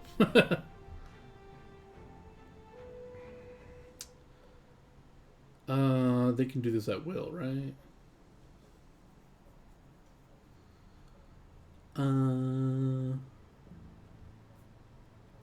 Oh yeah, it's a standard action. Okay, cool.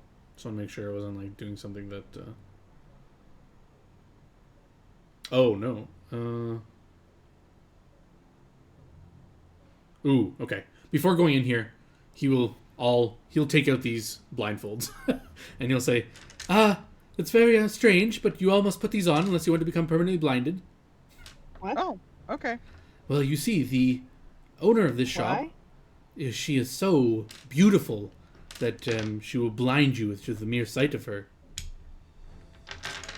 If you insist on not wearing it, I will just let you. You will just have to stand more than 30 feet away from her, which you can do, but I can interact for you if you don't want to. This is very strange, but he sounds like he's being sincere. It's a very specific kind of story. I mean, to me, this just sounds like the reason we got these cloaks of forbidden, so I'll tie it off. Ooh, okay. I'll opt to stand more than 30 feet away. Okay. Yeah, I will too. What about Gamix?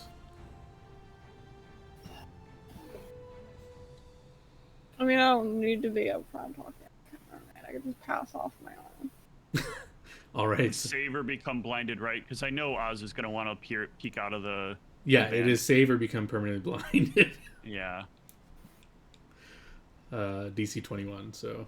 All right, well, I'll deal with that when we get to it. Oh, God, please don't. Okay, whatever. You blindfold yourself. The rest of the party is like, no, we'll just stand 30 feet back. He says, okay, but I'm not joking. For real, like, you might become blind, so don't mess around.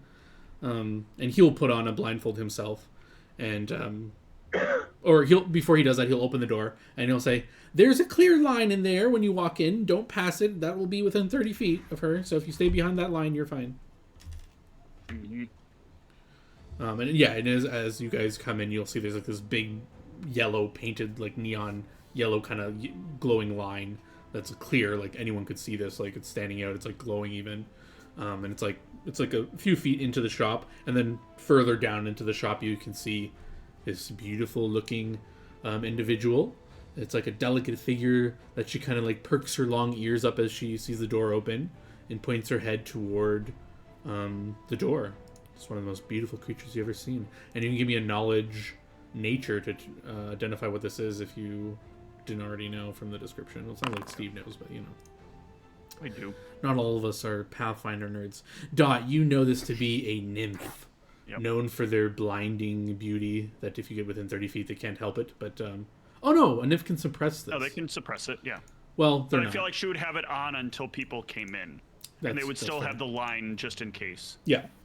These are good security measures that you have, but it can be suppressed. But it Yes. has to be actively suppressed. Okay, so yeah, he puts on the blindfold and we'll get closer and speak to her.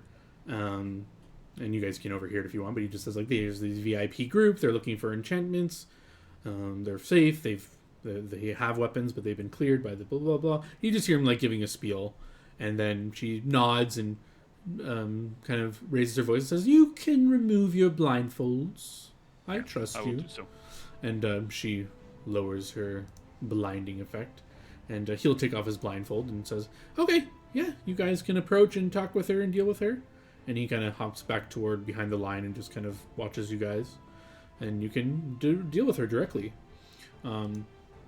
She looks you all over, and she says, welcome to my shop.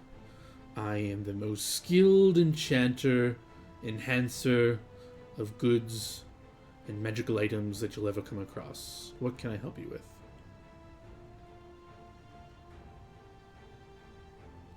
You're very Well, pretty we have for this something arm, so right? tiny. Oh, why, thank you. I get that a lot.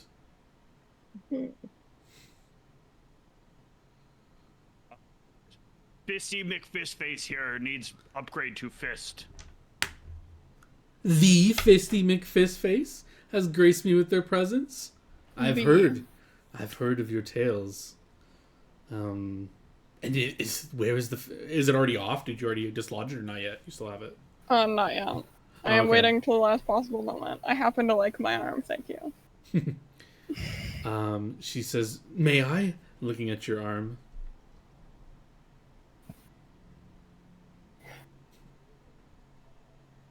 I will carefully take it off and lay it on the counter. She admires it. Careful with it, you might get fisted. Oh, does it have a mind of its own? I wish. She's just being silly. For bestowing me this honor, Fisty McFistface, I would like to bestow something to you. She takes a pair of scissors out and pulls a lock of her hair and kind of snips it and says, No, please, you're what? accept this as inspiration. Mechanically, it's pretty freaking good. But she kind of just like twines it up and makes it like a nice little like keepsake. She kind of hands it over to you and says, "As an honor for serving such a celebrity, I will give you this token of my appreciation. It will inspire you throughout your journeys." Thanks. Very nice. I would only request that you attach it to your arm in some manner, so that your foes, when they get punched, can see my beautiful lock of hair attached to your magnificent fist. Sure. Figure out how to get that to work. I can figure it out. So what are we doing today to your fist?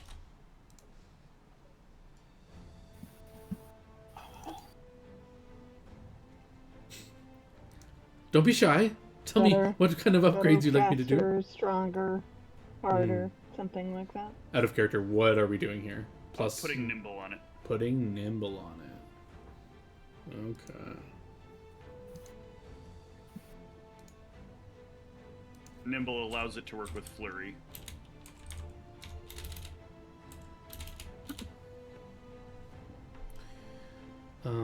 I will give you a buff that you can keep permanently on unless you tell me you're, like ripping off the charm or something for some reason that you would like to do. But otherwise, you can assume that you have this, you can just keep this buff on. Looking for an appropriate kind of image to attribute to this. Sure, we'll go with this one. So this is called Inspiration. She'll give you that. Details. And we're paying her in a mix of gems and gold. Or gems and platinum, rather. Sorry. Yeah, that's all fine. She'll take it as long as it's valid currency. I'm actually giving her a bunch of fake money. Oh, you should let me know if you're doing that. I don't know where I'd get fake money. So just so you know, you're getting +4 bonus on your will saves and craft and perform checks that I know Gamix loves doing. Yeah. The will save bonus, though, is really strong. Yeah, it stacks with everything. It's not typed. Yep. No, it's insight. It's insight. Is it insight? It's insight, yeah. Oh, insight. Sorry. And what was this last skill I was looking for? Craft and perform. Perform.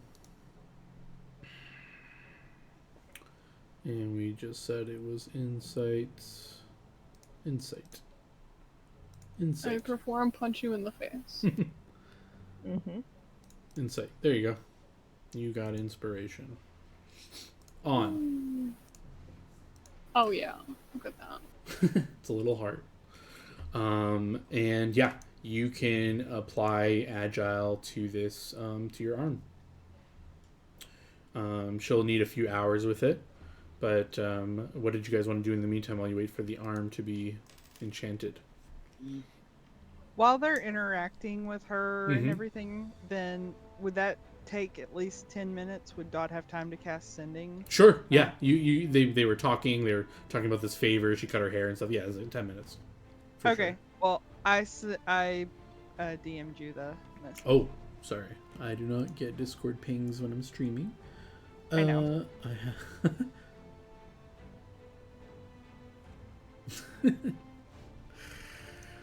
How do I put it on there? It's gonna go. Hold on, I'm trying to get your character sheet to do what I needed to. Oh. To do it. Your sheet just refuses to do it correctly. Okay. Alright. It's you just edit the golem fist to do it. I think it's basically already done because previously you had the other thing. Yeah, we got dexterity damage on all of them already. Oh. Because you previously had weapon, whatever. The other thing. Slash and graze. Yeah, there you go. Oh.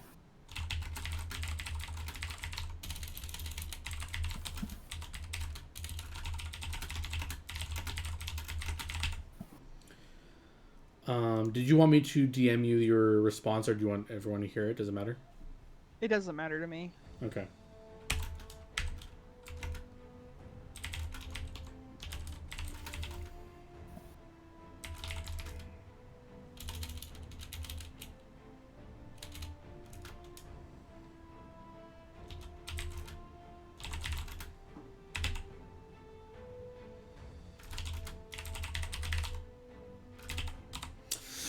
All right, you will hear a response in your head during these interactions where he will say, "Oh, I see. That is unfortunate. I will see you tomorrow morning. You better make this worth my time. Stop sending me and interrupting me." God, I hate Vulu.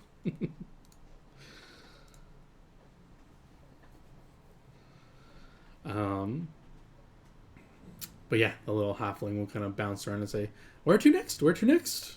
Good progress today?" Did she say how long it would be? Yeah, a few hours. He says, "We have time to try some of the most fancy desserts in Amatsu. Maybe some cool desserts to help you Try your relax." desserts, but I That could sounds probably good. make better. Sounds like we have some people interested. Is that okay? Everyone agree? Yeah. Sure. Oz is a great chef.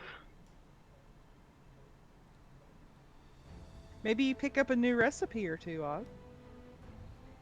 Probably not. They not share.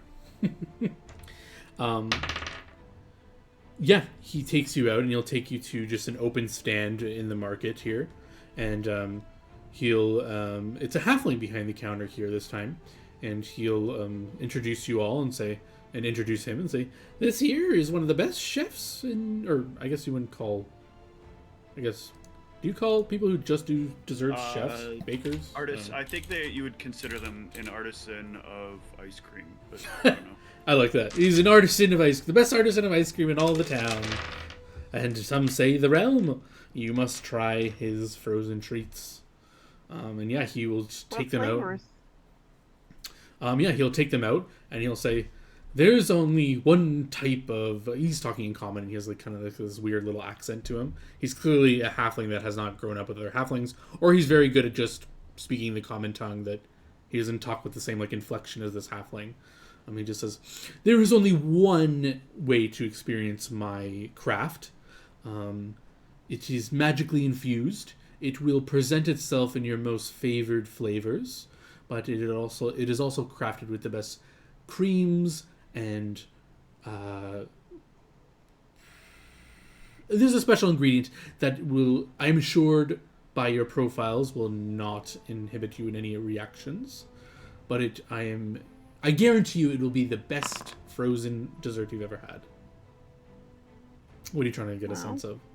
If he's I lying? was like, well, no, it's more like I was trying to see if I felt any kind of misgiving about the special ingredient. Oh, no. It looks legit. As he takes them out, they're kind of like in these like little they're these little glass cylinders that as he takes one out, he kind of like lifts it up and all this like little like almost like that what do you call it, the like dried ice kind of look where like the smoke kind of like comes out off of it and he kind of like blows it all away and the smoke kind of comes off and it's kind of giving off like a little residue smoke of like chilled. It seems to be like magically kept like chilled enough so it doesn't melt. And he takes out one at a time and then just kind of stands them in front of you and they're on this like little like stand and they're just like, it just looks like a popsicle, but it's like twisted with like all these different colors. And they're on just like these little silver and gray kind of metallic so not wood kind of, it seems like in the interior that is holding it together is some sort of little metallic little rod that's like keeping everything together. And he'll just like slowly take one out at a time, one for each of you, and do the same sort of thing. He like takes it off and kind of like wafts the smoke in front of you and like just does like this little blow so the smoke kind of just like kind of almost like gets on you, but not like blowing it on you, but like it just kind of like rolls off the table and near you. "Please help yourselves. And if you will," he kind of points over to the edge of his table. There is this like little silver metal box that has like a little slot in it and these little cards next to it. "Please leave your comments and feedback." Is this like you evaluating? How is it? Yes.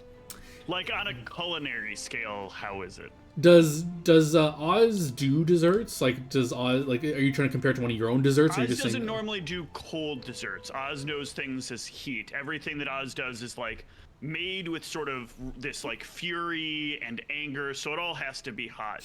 Doing something cold is just not Oz's style. Yeah, so it's objectively like good. Like it doesn't taste bad to you, but you probably don't like it. So because as you eat it, it kind of like instantly kind of like melts in your mouth. It's very cool. It has like this refreshing feeling as you taste it. It tastes like just like Yeah, it feels like it's trying to calm me the fuck down. yeah. So when you're mentioning like you like heat, you like whatever and blah blah, it's like very the opposite of that. But objectively, like it tastes like you can't be like this tastes terrible, blah blah blah. But it's like this is not your thing. It's clearly like something that you just like you're not happy with. Yeah, I'm gonna write needs more heat. Yeah, you can then like put it stomp over to the comment card and fill it out. But the rest of you, if that sort of thing doesn't upset you, you have like a very cool. You feel very refreshed. It feels light.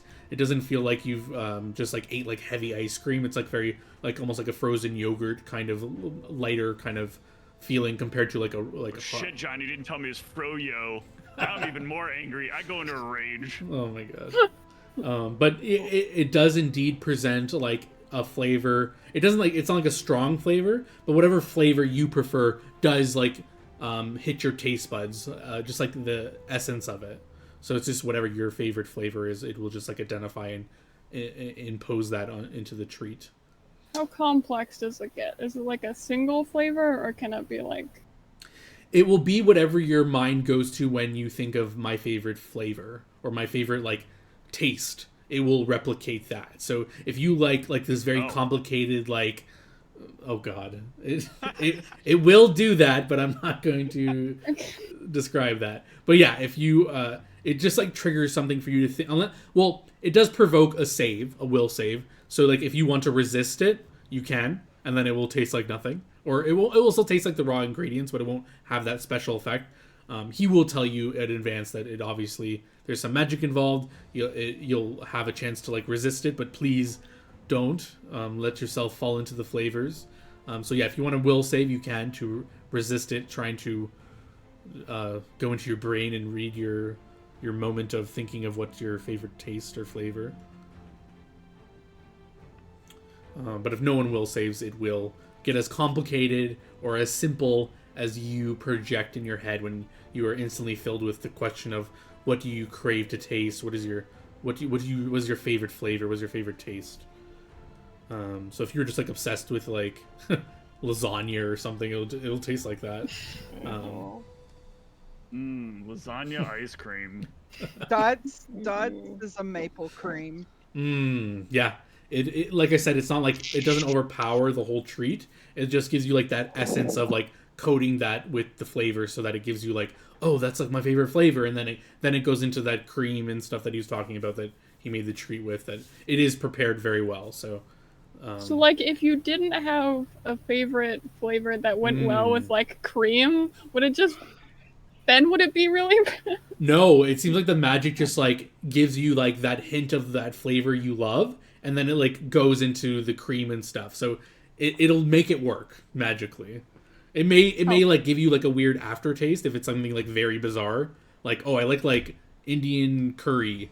And then you get like that with like this weird like it may give you like this weird like taste after, but the initial like sensation gives you just like instant like gratification of like, wow, that was like good. And then maybe like a minute later your mouth will feel a little weird if you had like a weird combination. But yeah, he looks pleased. Well, I guess Oz doesn't look pleased, but he looks pleased that most of you seem to have enjoyed it.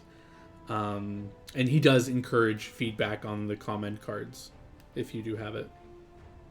Dot wrote her feedback. Nice. This was quite a treat. Thank you so much. It was fun to try something new. Yes, thank you. What did you guys taste? Yeah, what did everyone taste? What was everyone's flavors? Lemon raspberry. Ooh, that sounds like a good combination. Sounds like Gamix might have been complicated or didn't have one. Or does Gamix have an idea of what would have been their favorite? I feel like it's like a meaty like gravy stew. That would, like I said, it would taste good because it would give you that like sensation of you eating like that favorite meal, and then it goes into the dessert feeling. But you would experience that kind of like weird aftertaste where it's like, I don't know if you've ever experienced this, where it's like you had like a very warm, hot dinner, and then you like rush to have like a cold dessert. You will get that like weird lingering taste of like that stew that you enjoyed, but it's just like a weird combination that you just kind of, it's like a moment of strange aftertaste. But overall, the experience was enjoyable, but you do have that like odd sensation. Yeah. The halfling looks pleased that you all enjoyed your desserts. Well, most of you. And then he looks around and says, well, what next? We have some time to kill. What else do you need to buy? I'm actually pretty tired. I'd like to go back to the inn and maybe rest. That would be... Yeah, that's strange. We have a whole day ahead of us. This is a new town you've been in. You've never been here before. You don't want to waste the day sleeping in an inn room.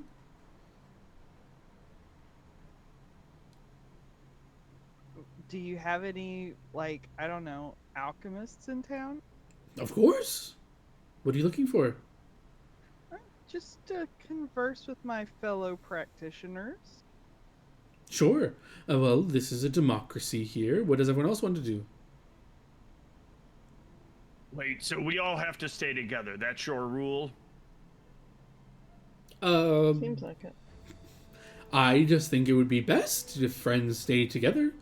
Do you not do most of your things together? I heard there's this often trope that you should never split from your loved ones, especially when you're adventuring around. It seems like a very bad thing to do. Problem is, Dot very independent-minded.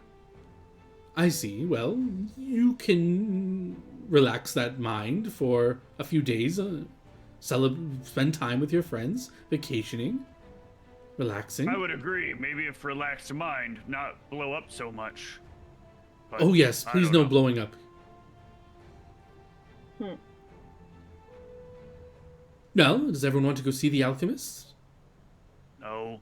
I mean, sure. If Dot wants to go, we can all go. That's fine. What about you, Gamex? Do you want to see the alchemist?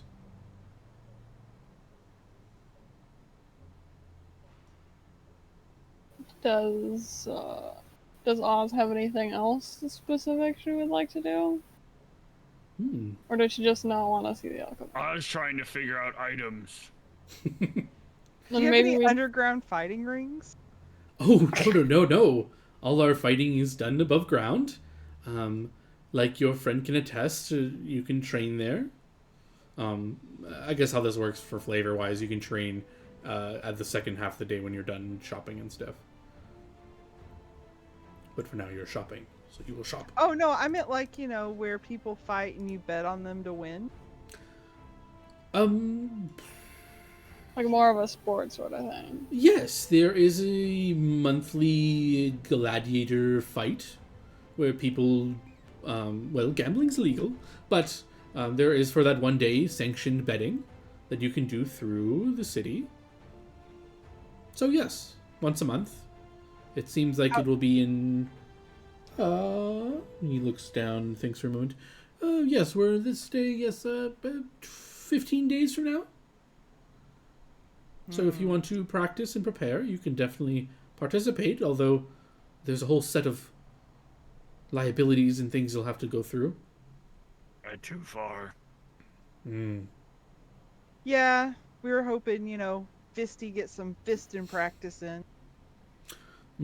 Well, if it's just practicing or sparring, your friend did mention that you wanted to train, and there is good training grounds. Yes, but if we all have to spend time there together... No. You can go to the training grounds individually. Good. So maybe I won't go there to think. So maybe I can visit the alchemist whenever you go for training. How about that? So you don't have to be bored in a shop with a bunch of formulas and calculations. That is true. we should all go together, though, to drop each other off at their respective places. Make sure no one gets lost. So where? Who wants to go to the training facilities? Let's do that first. I guess I'll go there. Okay. Yeah, I don't have my arm yet, but... Oh, that is... you can spend time there and I can bring it right to you when it's done. It might be good to learn, like, some combat maneuvers without your arm. What if something happens and you happen to be without it, Mm-hmm. Yeah. Yeah, he will march along and bring you to the training facilities. They are state-of-the-art. They have a bunch of different types of weapons you can practice with, and you can pick on your instructor that you want to train with. And he will leave whoever wants to stay here and work here with the trainers. Oz, you're staying here, right? Yep. All right. Whoever wants to come with me to the Alchemist, follow me. And so who's coming to the Alchemist? Is it just Dot? Probably just Dot. All right. Yeah. So you guys can start your retraining or things like that, or just sparring and keeping yourselves on your toes. And you can head to the Alchemist shop. What are you looking for in the Alchemist shop? Honestly, Dot was thinking, she might talk with them, see if maybe they'd like to exchange some spells, things like that. Yeah, you can walk in here. And who is behind the desk? Who is the Alchemist?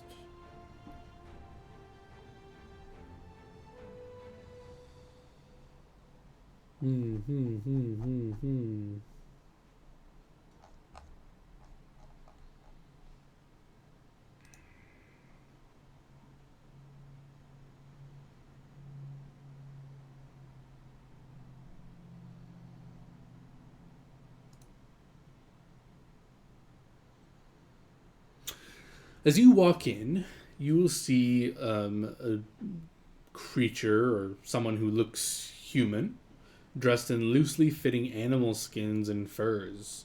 They have a patch over one eye, and their hair is long and unkempt. They have a short, rough beard of dark hair that cover their jaw.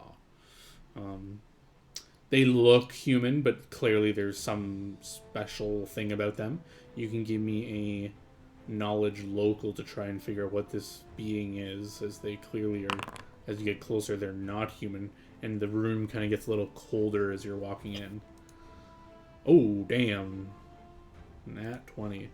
This is clearly some sort of creature called a frost man. I don't know what you want to know about them, but they're vulnerable to fire. They're immune to cold. They can do some frost magic stuff. Other than that, they're just a regular old kind of person. Aside from that, they're very humanoid-y, everyday kind of human. Aside from these things, being able to manipulate cold stuff. Hi there. Hello, welcome to my shop. He looks at the halfling, and then the halfling looks at you and says, what exactly did you say you wanted? Just to peruse their wares, or? Yeah, I'm actually an alchemist myself. I was just wondering if we could, talk and maybe exchange some formulae or something. Oh, exchanging formulae is a little personal. I don't know you. If you're looking for something specific, I can see if that's within my purview to teach you. But there's no need to exchange if you don't want, frankly, not to be mean, but I don't think I need any formulae. I have all I need here. But I don't know if I have what you need. Are you looking for anything in particular?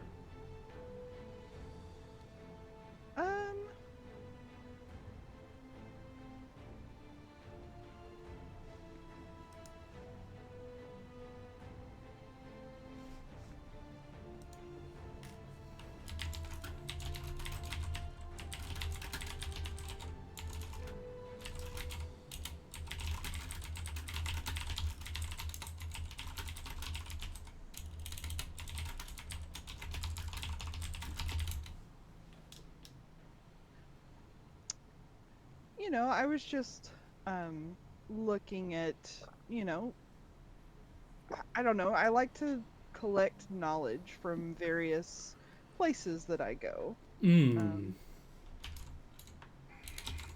So it sounds like you want something as a surprise. yes. Hmm, hmm, hmm.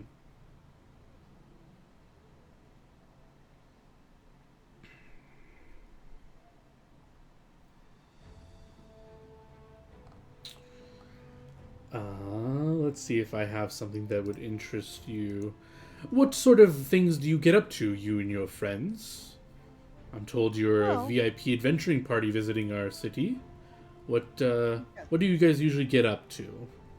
Well, mostly we have been taking care of the giant problem that has been, you know, prevalent in these Giant lands. problem?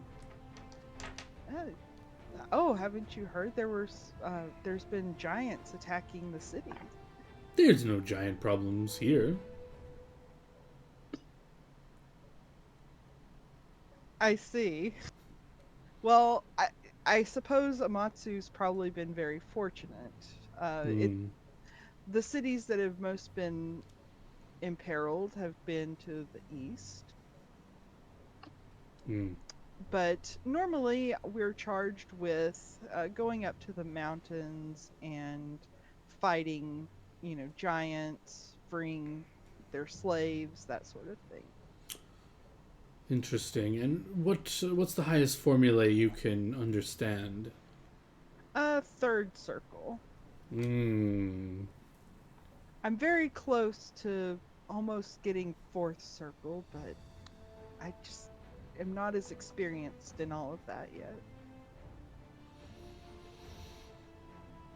Have you learned to speak giant? I have. All right, all right. Hmm. I could offer you the ability to detect people's thoughts, resist a type of energy. I'm not sure how many giants project. I have heard there are different types, like fire and ice and frost and things like that. I don't know what kind you fight, but perhaps that could be helpful. Um, I have the most sought after fly haste. I assume you have these sort of things. I Um, do. Displacement. Mm, What about that detecting thoughts? That sounds does like that that could interest come you? in handy. Yes. Yes. You can help yourself to my formulae book and copy it into yours. Wonderful. I really appreciate it. Yeah, you can add that. I'm assuming you can learn these auto at this point. It's a spellcraft or a arcana. I I believe never it's remember. the same way as wizard, right? So I think it's Right. spellcraft. And you can take 10, and I think it's like 15 plus spell level. Might be Yeah, double spell level. I have a plus 11 to my spellcraft. Yeah, I'm not worried about it. I'm pretty sure with taking 10, you should be able to auto learn these things. Um, may I suggest. Mm, this one is one of my favorites. I'm not sure you'll find exact use for it, but maybe. Amplify an elixir. Oh. He'll just offer you this and suggest you take it, so. And this is by no means the GM saying this is going to be useful. This is just this NPC wants to give you this. Yeah. I just don't want you to be Oh. like, I need to prepare this. John thinks it's going to like help. It's not. It's not that. Just so you know. I personally don't think it's like amazing or anything, but he just pushing this on you. And if you take it, you can just add it to your book for free. Well, thank you very much. Of course. And yeah, you can spend some time copying these down here.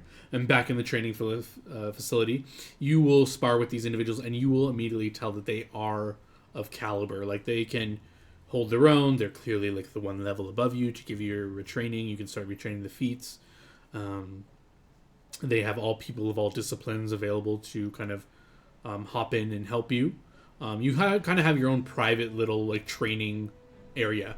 Like this is kind of like a big gym, and there's just like 20 to 30 like instructor people just like arms crossed, waiting for you to talk to them to ask them like what to do or who you want to train with. It does seem like a little like no sense motive needed. This is odd, or maybe you're just that special that you just are given like all this attention. Like all these people are here just for you, just to like wait on your needs. There is like a halfling, another halfling, not the same one, that will kind of like if you guys want refreshments or water or something, they will just like come by and be like, "Oh, do you need a drink?" They'll bring like towels and like wipe your sweat and be like, "Do you need to whatever?" Like they'll just like come by and ask you like if you need things every once in a while. But otherwise, does everyone get this kind of attention at the gym? Are you just asking like one of your instructors this, or are you asking like the halfling? Yeah. Which one? Sorry. Both, or? I'd ask the halfling, I guess. Yeah, so the halfling will kind of approach you at one point, bringing you like a nice refreshment, and and you ask that question, he'll say, "No, this is the VIP treatment. You get your own special facility while you're here." He kind of goes down to more of a whisper. "I'm told you're spending a lot of coin here, so they're trying to make a good impression. I think make you repeat kind of tourists." That makes sense. Mm-hmm, In the economic interests of the town. So yes, hopefully I'm making a good impression, and you. You're doing great. Thank you. And if you need anything else, let me know. I'll go see your other friends, see if they want a drink or anything. And he'll tip him a gold. Oh, you tip him. He'll take it and thank you. He'll thank you. Bow his head. Thank you. You're so kind. Thank you. Any of you anyone else have any other questions for any of these people, or wanted to talk to them at all, or just kind of huffing and puffing and working out? I'm asking to get beat up. That's all I want. Yeah, they will notably not like use bladed weapons with you, but yeah, you will incur like non-lethal. No, I would like them to. Yeah, so you propose this. They kind of flat out say no. Unless you like go up to Kit at some point and say like, "Well, I want these guys like listen to me. I want to do like things." So basically, what I'm saying is, Kit, you can do your once a day intimidation diplomacy to try to convince them if you want, or you can just say, if they really are adamant, like Kit told me not to make a fuss, so I will. I've already made people mad, and it's clear that I'm the person in the party who has to get all the problems. So I will let it go. I'm trying to learn to be better. Yeah, after a hard day of training and copying spells and stuff, the halfling will, after you're done copying spells, he will walk you over to the training facility and meet up with your friends. And you kind of just hang out here until they're done. And then once everyone's done training for the day, he'll say, "Okay, everyone get your things. We'll head back to the inn." Did I get my arm yet? Yes, he will bring your arm to you at some point during this. Your brand new arm with the braided hair kind of like linked around one of the... Basically, she made like a little bracelet around your arm. Yeah. Yeah, you kind of put it back in, feel it, feels good. Feels like she did a good job. You kind of... Feels like the Agile's working.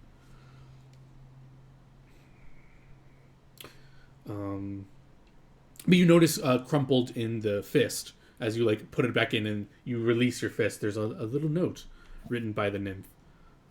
Seems like she wrote you like a little letter wishing you well, and she like signed it as well. She include her phone number too. No, but she does. It is heavily implied that she's like flirting with you. You can do with that with you will. But you guys can head back to the inn, unless you guys want to go somewhere else this hour. Yeah, so you guys are okay heading. Still more things. Still gotta figure things out. Okay. Anyway. Yeah, so you guys head back to the inn, and as you get back there, he says, "Oh, what a long and fun day. You guys know where your rooms are. There are drinks down here if you wish for them. And if there's anything else you need, you can simply call me. Just open your door and say, "Faye, I'm staying here, and I'll be down here." Okay. So you can just call me. Is there a place if we wish to cook that we can do so? Of course you could do that, but everything here can be prepared for you. Do you want to cook yourself? Well, I only asked because my friend here is really good at cooking and sometimes enjoys cooking her own. I could outcook all of your cooks in this building. You are in the main room, and you kind of just say that somewhat loudly, I assume, and the whole room just kind of, and then everyone else kind of like turns away immediately. But the person behind the counter just kind of like squints his eyes a bit, but then relaxes them. I'll squint back at him. The halfling. We're not allowed to fight here, though. And this would be a battle most epic. The halfling kind of nervously looks and says, please, just calm down, calm down. And then the other halfling behind the counter says, that's it! And he like throws he had like a little cloth on his shoulder, he throws it over, he says, you, me, in the kitchen now. We're gonna have a cook-off. Hold on, I gotta go get my tools. Yeah, you get your tools. I will go get my tools. And the halfling says, oh no, please, stop fighting. It's just a friendly competition. Yeah. Yes, but he just kind of resigns to himself, and Oz gets your things. And you can open up the thing where you access your hand. You open it up, and everything seems exactly the way you left it. You can even look at everything. Everything seems to be. I am looking at everything. Yeah, everything seems to be exact. Well, give me a perception check. Everything, so I'm like grabbing stuff. Yeah, physically you can see everything's there, but give me a perception check just to see if maybe someone messed with your stuff. Maybe it's not exactly the way you left it. I'm not gonna fucking notice. No, -3 to perception. I'd have to credit. Everything seems exactly the way you left it. I mean, somebody probably went through it, but whatever. Well, everything's there, 100%. So, but yeah, you get your things. You come back down. You go into the kitchen. He's kind of waiting there, arms crossed, and the kitchen is immaculate. Well, I don't know what Oz likes they like. Oz will take note. You keep good kitchen, but clean kitchen doesn't necessarily mean good food. I agree. Get cooking, and he'll start grilling up something. But yeah, you can both cook, and one of the other halflings will just kind of come out and say, cooking competition. There'll be a panel of judges, and everyone here gets free food. The halfling cooking beside you kind of just like is speaking to you as he's cooking, and he'll say, the panel of judges, so there's no favoritism, will be an elf, a dwarf, an orc, and a halfling. So you better cook something that can appeal to the palate of many people. The skill of a good chef, knowing your audience. And when your audience is so diverse, let's see how you do. And he continues like doing his thing. And yeah. I like this. Good test. And the rest of you, what are you doing while this is happening? I guess because Oz has kind of just like done this, and you can kind of sit at a table and get some drinks and hang out and wait if you want. I'm gonna check on my stuff real quick. Yeah, you each of you could go to your locker, and when you go to it again, the handle materializes only when you put your hand there and open it up. You can count your things, check them. Anyone who's checking their things can give me a perception check. Yeah, Dot, your things look like exactly the way you left them. Same with you, Gamex. Everything is accounted for. Everything looks like the way you left it. I mean, I don't know if you did any like tricky things to see if anyone was here, but if you didn't do it, unless you let me know, you could have let me know. But yeah, everything, Katara, your things seem untouched, and everything's there, safe and sound. And yeah, you all can go back downstairs and hang out for a drink and waiting for the food to come out. So it's one of those things where they start setting up a table where there's going to be 4 judges that are going to sit there. They're going to try it first, and then they're going to hand out the food to everyone afterwards. But everyone's kind of like, this is kind of like a little spectacle that's happening that everyone's going to get to watch the judging happen. Is there anything you guys want to chat about while Oz is in the kitchen cooking? I think Dot would actually try and kind of like, talk to people and be like, hey guys, it's Fisty McFistface. Does Gamix go into this, or do they slink in their chair kind of like, oh, what are you doing? I'll sigh, but I'll crack my knuckles, make a I'll show over. Yeah, some people look at you, Dot. They look at you very strangely, and then immediately go back to their business. But one person, an elf, kind of comes on over and says, "Oh, they're again all noble-ish people," and he just has this like bit of arrogance in his voice. And he says, "I've heard of your shenanigans, and really, it's my children that are a fan of you. And if you wouldn't mind, I would love a signature from, if you wouldn't mind." And he kind of like pulls out this like nicely crafted elven kind of parchment, and he just kind of like slides it on the table. All right. I like put some ink on Gamix's fist and like punch the book, Gamix, punch the book. Yeah, he's like, "Oh, very nice, very nice. Thank you." And he'll just take it and just roll it up, stick it in, and starts walking away. Our best to your children. Thank you, thank you. You didn't want to ask him for any coin? He doesn't produce any. Yeah, I'm surprised you're not charging. I think that part of it is like Dot's continued strategy of we're too popular to get arrested kind of deal. So she's not going to be like asking for coin necessarily this time, just like, oh yeah, creating goodwill with the other people. Okay, yeah, I just want to make sure you were expecting coin or something, because he doesn't give you any. He walks away, but thanks you. And then no one else seems to come over. Like, some people like seem interested, but then they're just like, oh, they just like turn away and mind their own business. They're lost.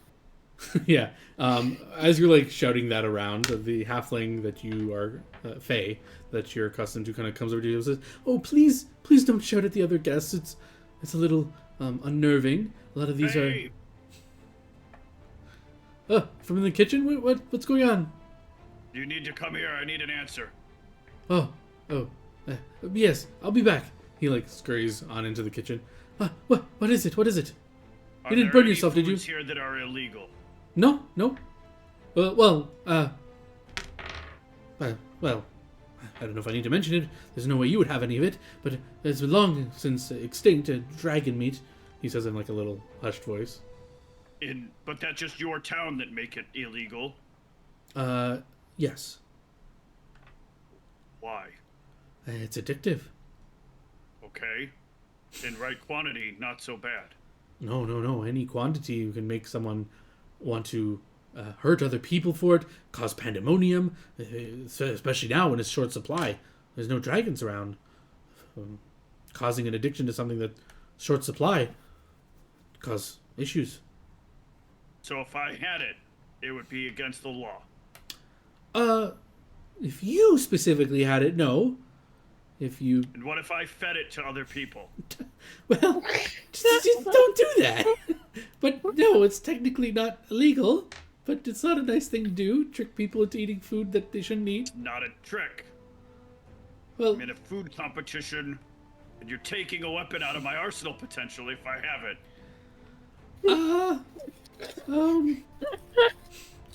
He kind of looks like he doesn't know what to say.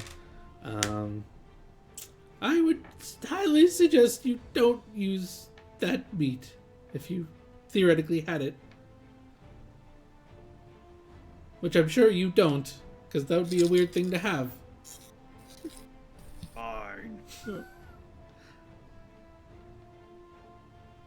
Anything else? No. Okay. He like rushes out.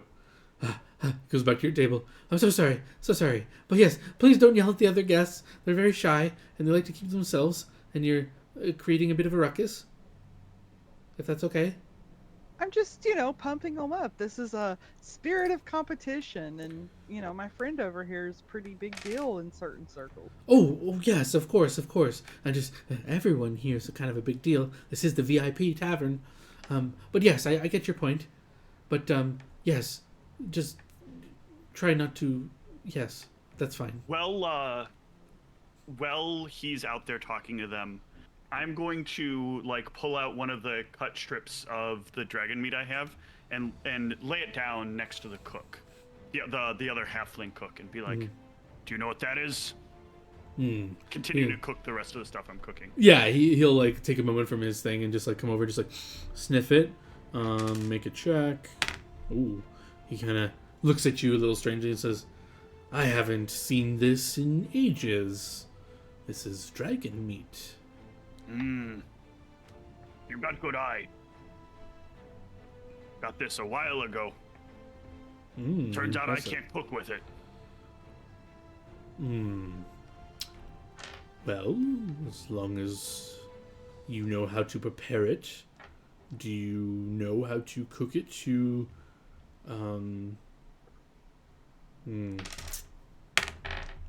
There is a technique my master had showed me that when in his time this meat was much more common. There's a way to dilute its addictive properties. I know, but I not carry proper stuff. You got good enough stuff in kitchen. Only if you let me use half of it as well. Deal. I will take out 6 pounds of the meat to split between the two of us. Ooh, nice.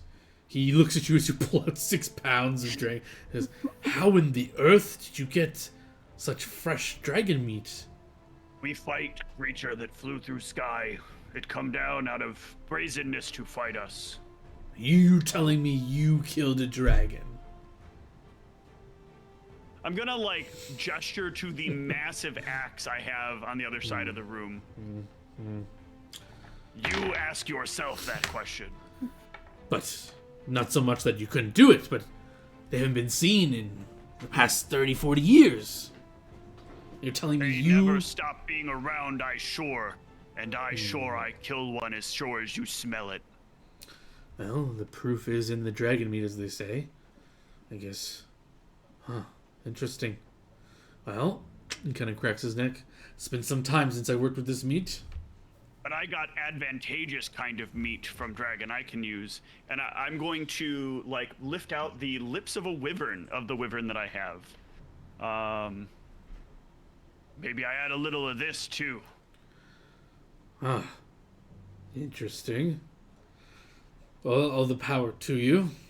I've never worked with such part of it. I've only used these kind of meats. I have not yet either. That's why I may be taking risk. But I worked with giant horn before, and it worked out well. Giant horn? Of what creature? You've slain a unicorn? No. Horn of giant. Horn of giant? A gesture down towards him, and his region. Oh. No, it's better than thought. Had special chopping knife made for it. You pull out the golden knife of Ariel. Yes. What what have I got myself into? You have all these special things. That's, I better be pulling out my best dish here. Goes back to cooking. You're going to.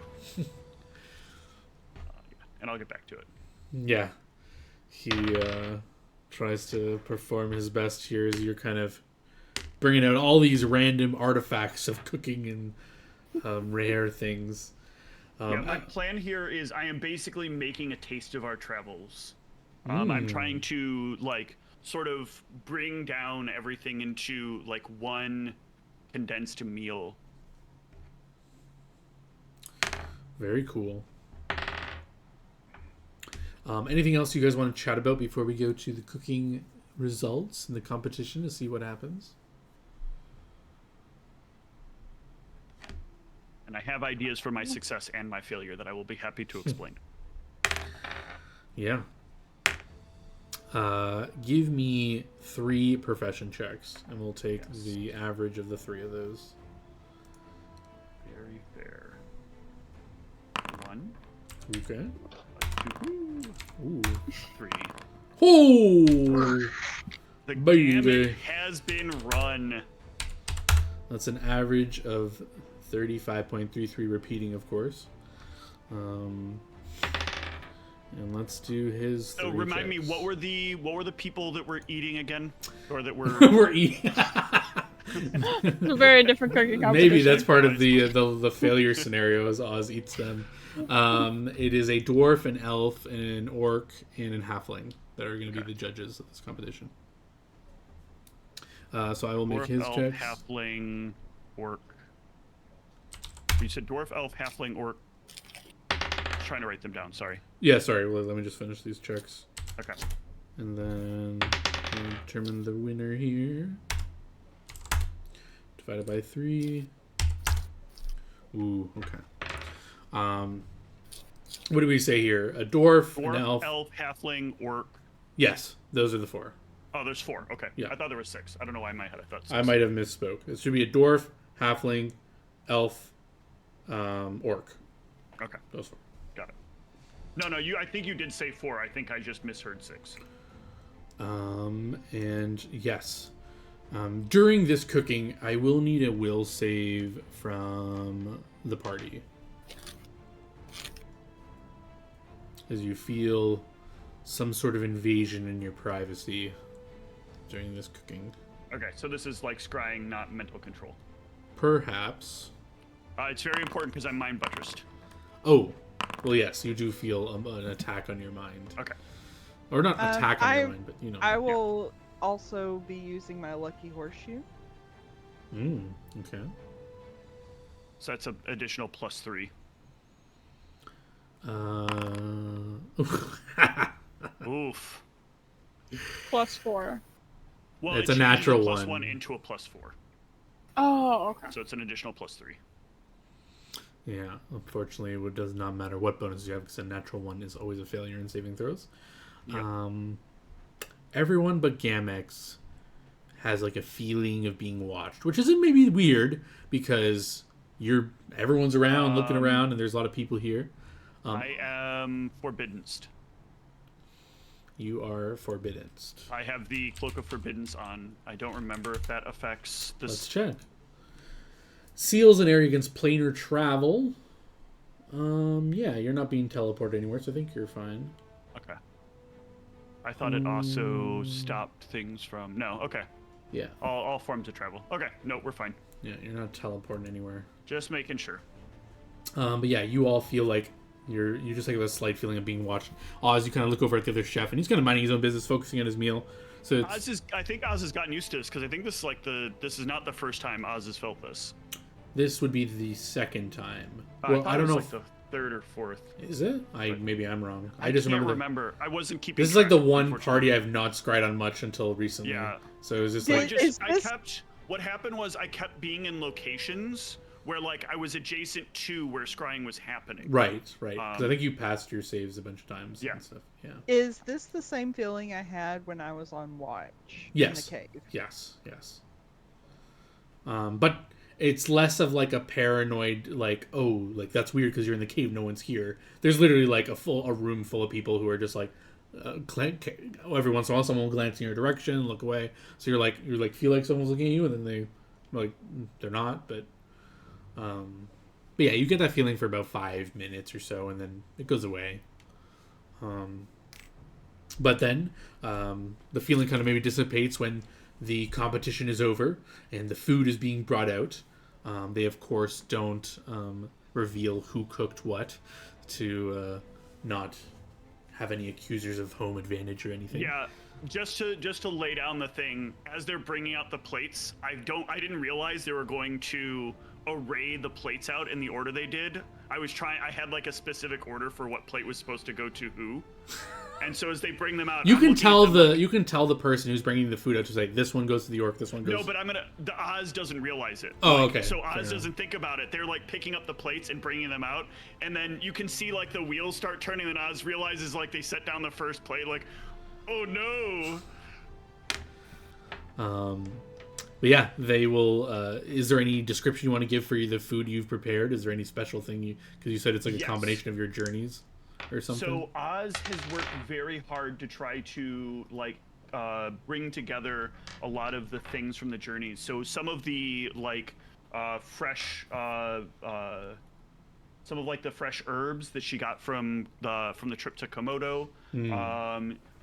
creating a stone giant wine reduction, blended with a bit of the where was it?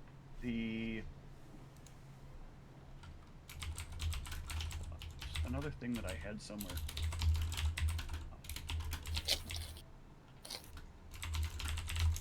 Oh, with like a hint of like a drop of the blood of a divine creature. I don't remember exactly where I got this from because I forgot to put notes on it, but I have a small bit of divine blood.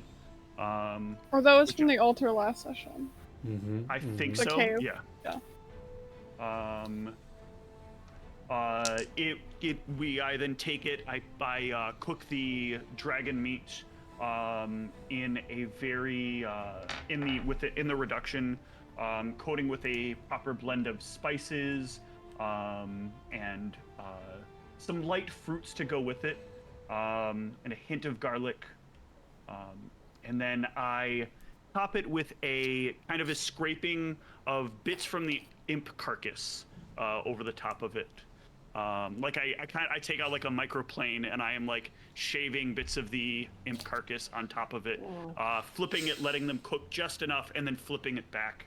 Are you taking this imp out in this kitchen in front of the chef? You're just taking this whole ass imp out and just like cutting it up. I'm not chopping it up.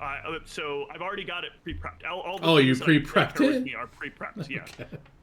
Because I can put them in an extra-dimensional space, which is basically the perfect vacuum seal bag. True. When did you pre-prep this imp? When we had this was like when I was doing all the rest of the food prep in the cave. Gotcha. Yeah, okay. I try to make sure all the meat I have is ready to go, so that I don't have to worry about all of those things. Alrighty. And I refer to it as the taste of our travels. Ooh, very but nice. it's like it's a very fancified version of it. Effectively, it's essentially like the essence of a stew, but lifted to another level. Your competition has cooked some sort of like a ravioli type pasta dish. It has like it seems like he's tried to infuse a bunch of different bright colors into it. So the sauce is like a rosé sauce. The pasta itself somehow gives off some sort of like orangey kind of texture to it. And he also has topped it with this like kind of black truffle. It's kind of presented nicely, but it's not as like clearly the ingredients, or as far as you know, isn't as exotic, besides the dragon meat stuffing perhaps, but he doesn't seem to have as much of a extensive kind of range of you kind of have like a worldly texture to your meal, where his seems more local. His will have that like feel of home, whereas mine will feel like the feeling of travel, which will hit some people well and others not so well maybe. Yeah, so the dishes are brought out. They're both presented beautifully. The dishes are given to the judges. They will each taste them. There is a bunch of like rabble amongst the people like eyeing the dishes, and some saying like, oh, I can't wait to try that one, whatever. And they actually will, before the judges give their opinion, they will just on presentation alone, the crowd will be asked which dish they want to eat. So no matter what is to crown the winner, they kind of have like they're all given like a paddle with like two sides. One will be red, one will be blue. Oz's dish is red, and the other one is blue. No one knows that, just telling you guys. I guess I shouldn't have told... Well, the party now knows. I guess I should have been funny if the party didn't know. Anyway, they give the party the paddles too, and you all have to decide which meal you would like to eat tonight based on look alone before the judges reveal their decision. So a bunch of people just like raise a color based on the presentation. It seems like the majority of people... I said Oz was... What did I say? Oz was red? Mm-hmm. Seems like the majority... It seems like actually it's pretty even. There's a sea of red and blue. But what do the party want to pick? I mean, it's hard. You don't have an actual image in front of you. Can I color it purple and like raise that? I want both. I will say actually, because you spent so much time with Oz, that you guys can identify which, like you can tell, like that looks like Oz is cooking. Like you amongst yourselves know. So I think it makes sense that you guys know.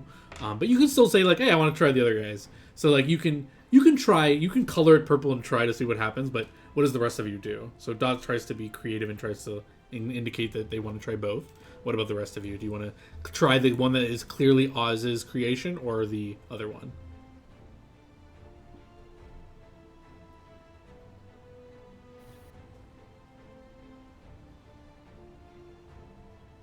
Oz will not cut you down regardless of your answer. Yeah, they will. Like while the judging is going on, the Fae will go into the room and say, "Well, just so you know that the audience is picking their choice of dish as well before the judges announce their thing." But yeah, so basically, Oz knows is that you're just picking based on looks and haven't tried it, so there's no like hard feelings. So. I'll like ask if even if I pick one, if I can still try both. Yeah, the halfling will walk around and as people have questions, and you kind of ask that. He said he will say yes, of course. It's just to indicate the survey of the room on who had the best presentation. But of course, if you're still hungry, you are welcome to, or you have this, you have the stomach for it. You may have both dishes to try them. I grin and point to the purple paddle. Me too. Excellent. How neatly does like Oz do presentation? So Oz's presentation is like, I think she can do neat presentation, but in this particular case, like, there's still that like essence of it. It still looks kind of like a stew. It's just like, it's a reduced stew, so there's not as much liquid. It's more like a thickened, kind of almost like a thick gravy kind of texture that it's in, and it's like a kind of a thinner layer of it across it. So but it still looks kind of like, there's still a bit of brutishness in every plate that she makes.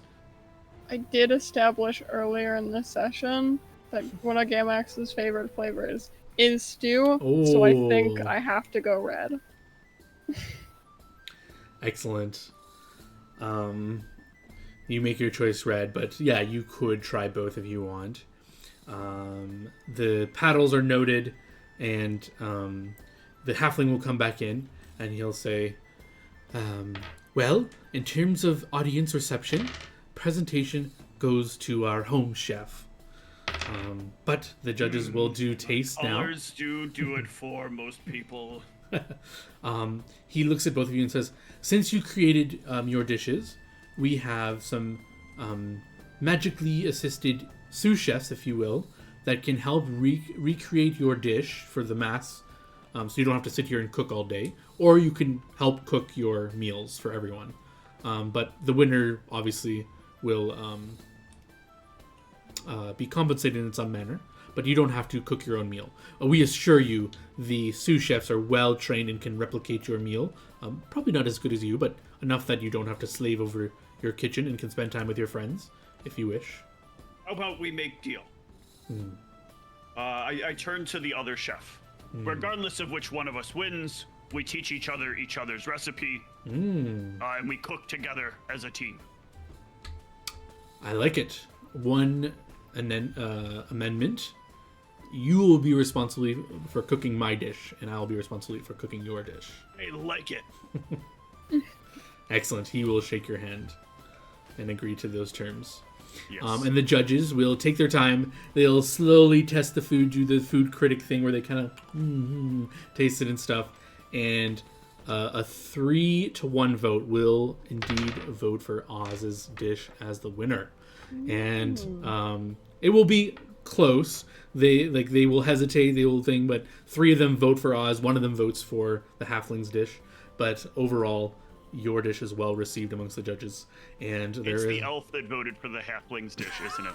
It is actually the halfling who votes for the halfling dish. Surprised I got the elf vote.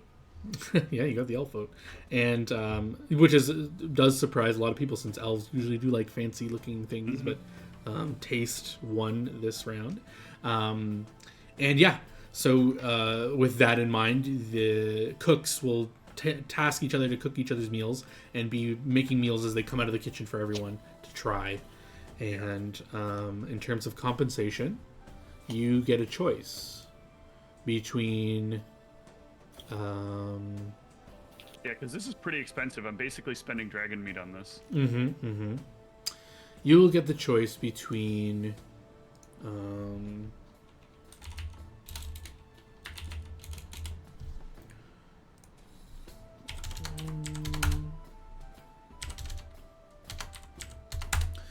you will get 1,000 platinum pieces, your choice of that, or a singular item worth 20,000 or less. Ooh. You don't have to decide now. That is your. I think I know my decision because this will make it easier for me to spend money. So I'm gonna go with the. Pretty sure I'm gonna go with the item, but I will think it over. Yeah, they give you that option as you're cooking to think about it. And here is about our time to cut off now. So anyone have any final thoughts or things they want to declare in the session as you are munching down your food? Dot would like to have a portion of Oz's food wrapped up and saved for the next morning. For Valoo. Yeah, she's gonna make it worth Valoo's time. Very nice. I'm just going to give you some bonus experience for this session. Real quick, and then we will call it a day.